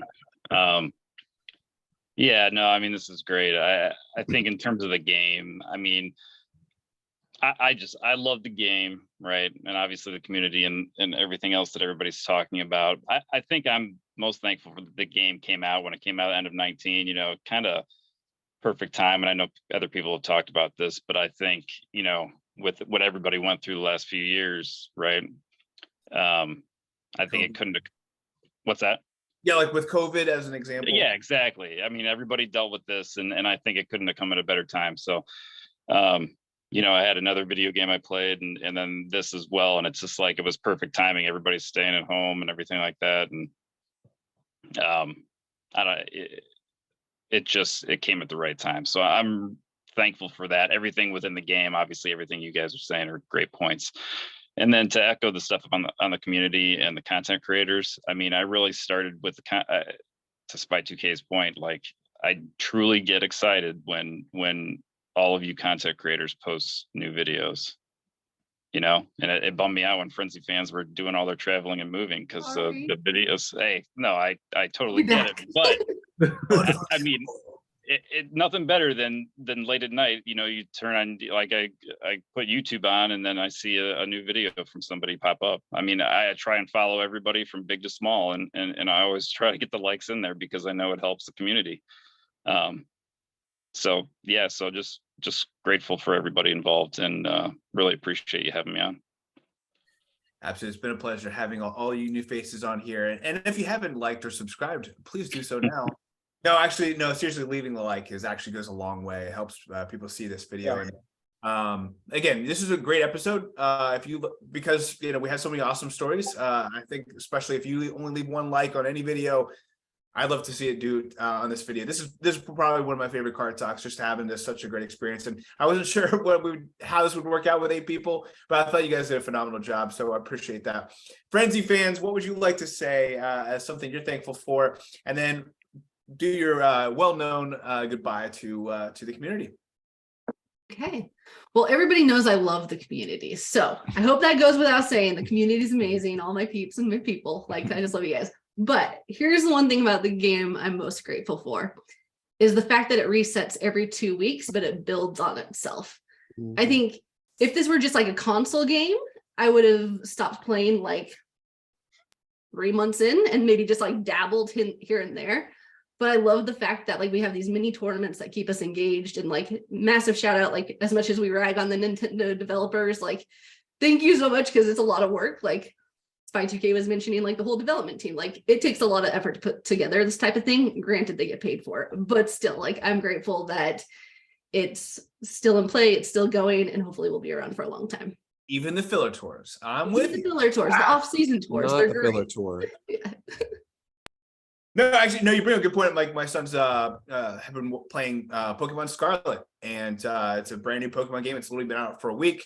And I've watched, they watched some YouTube videos of people walking through, like, yeah, I beat it 10 times. Now that you've beat the game, this is some things you can do. It's like, that's so sad that, and this is how we used to play the games. It's like, hey, we play the game, we beat the game, we move on. And this game is forever a part of the community. And so I think that's a really good point that we always take for granted. So love it, love it, love it. Frenzy fan guy? Yeah, so I think kind of extrapolating from a notion of thankful, like we do a thankful, grateful, made you happy. I think for me, the thing that makes me most happy, so kind of thankful, is I really appreciate the opportunity that I've had to be able to help other Mario Karters with their game, especially recently with Sammy D on his grinds. He uses the Frenzy Fan rank calculator like almost every single time. And every time that it comes up, I just get a kick out of it. Like, I'm so happy that there are people out there that I've been able to help, like directly or indirectly, just to be able to kind of enhance their experience with the game.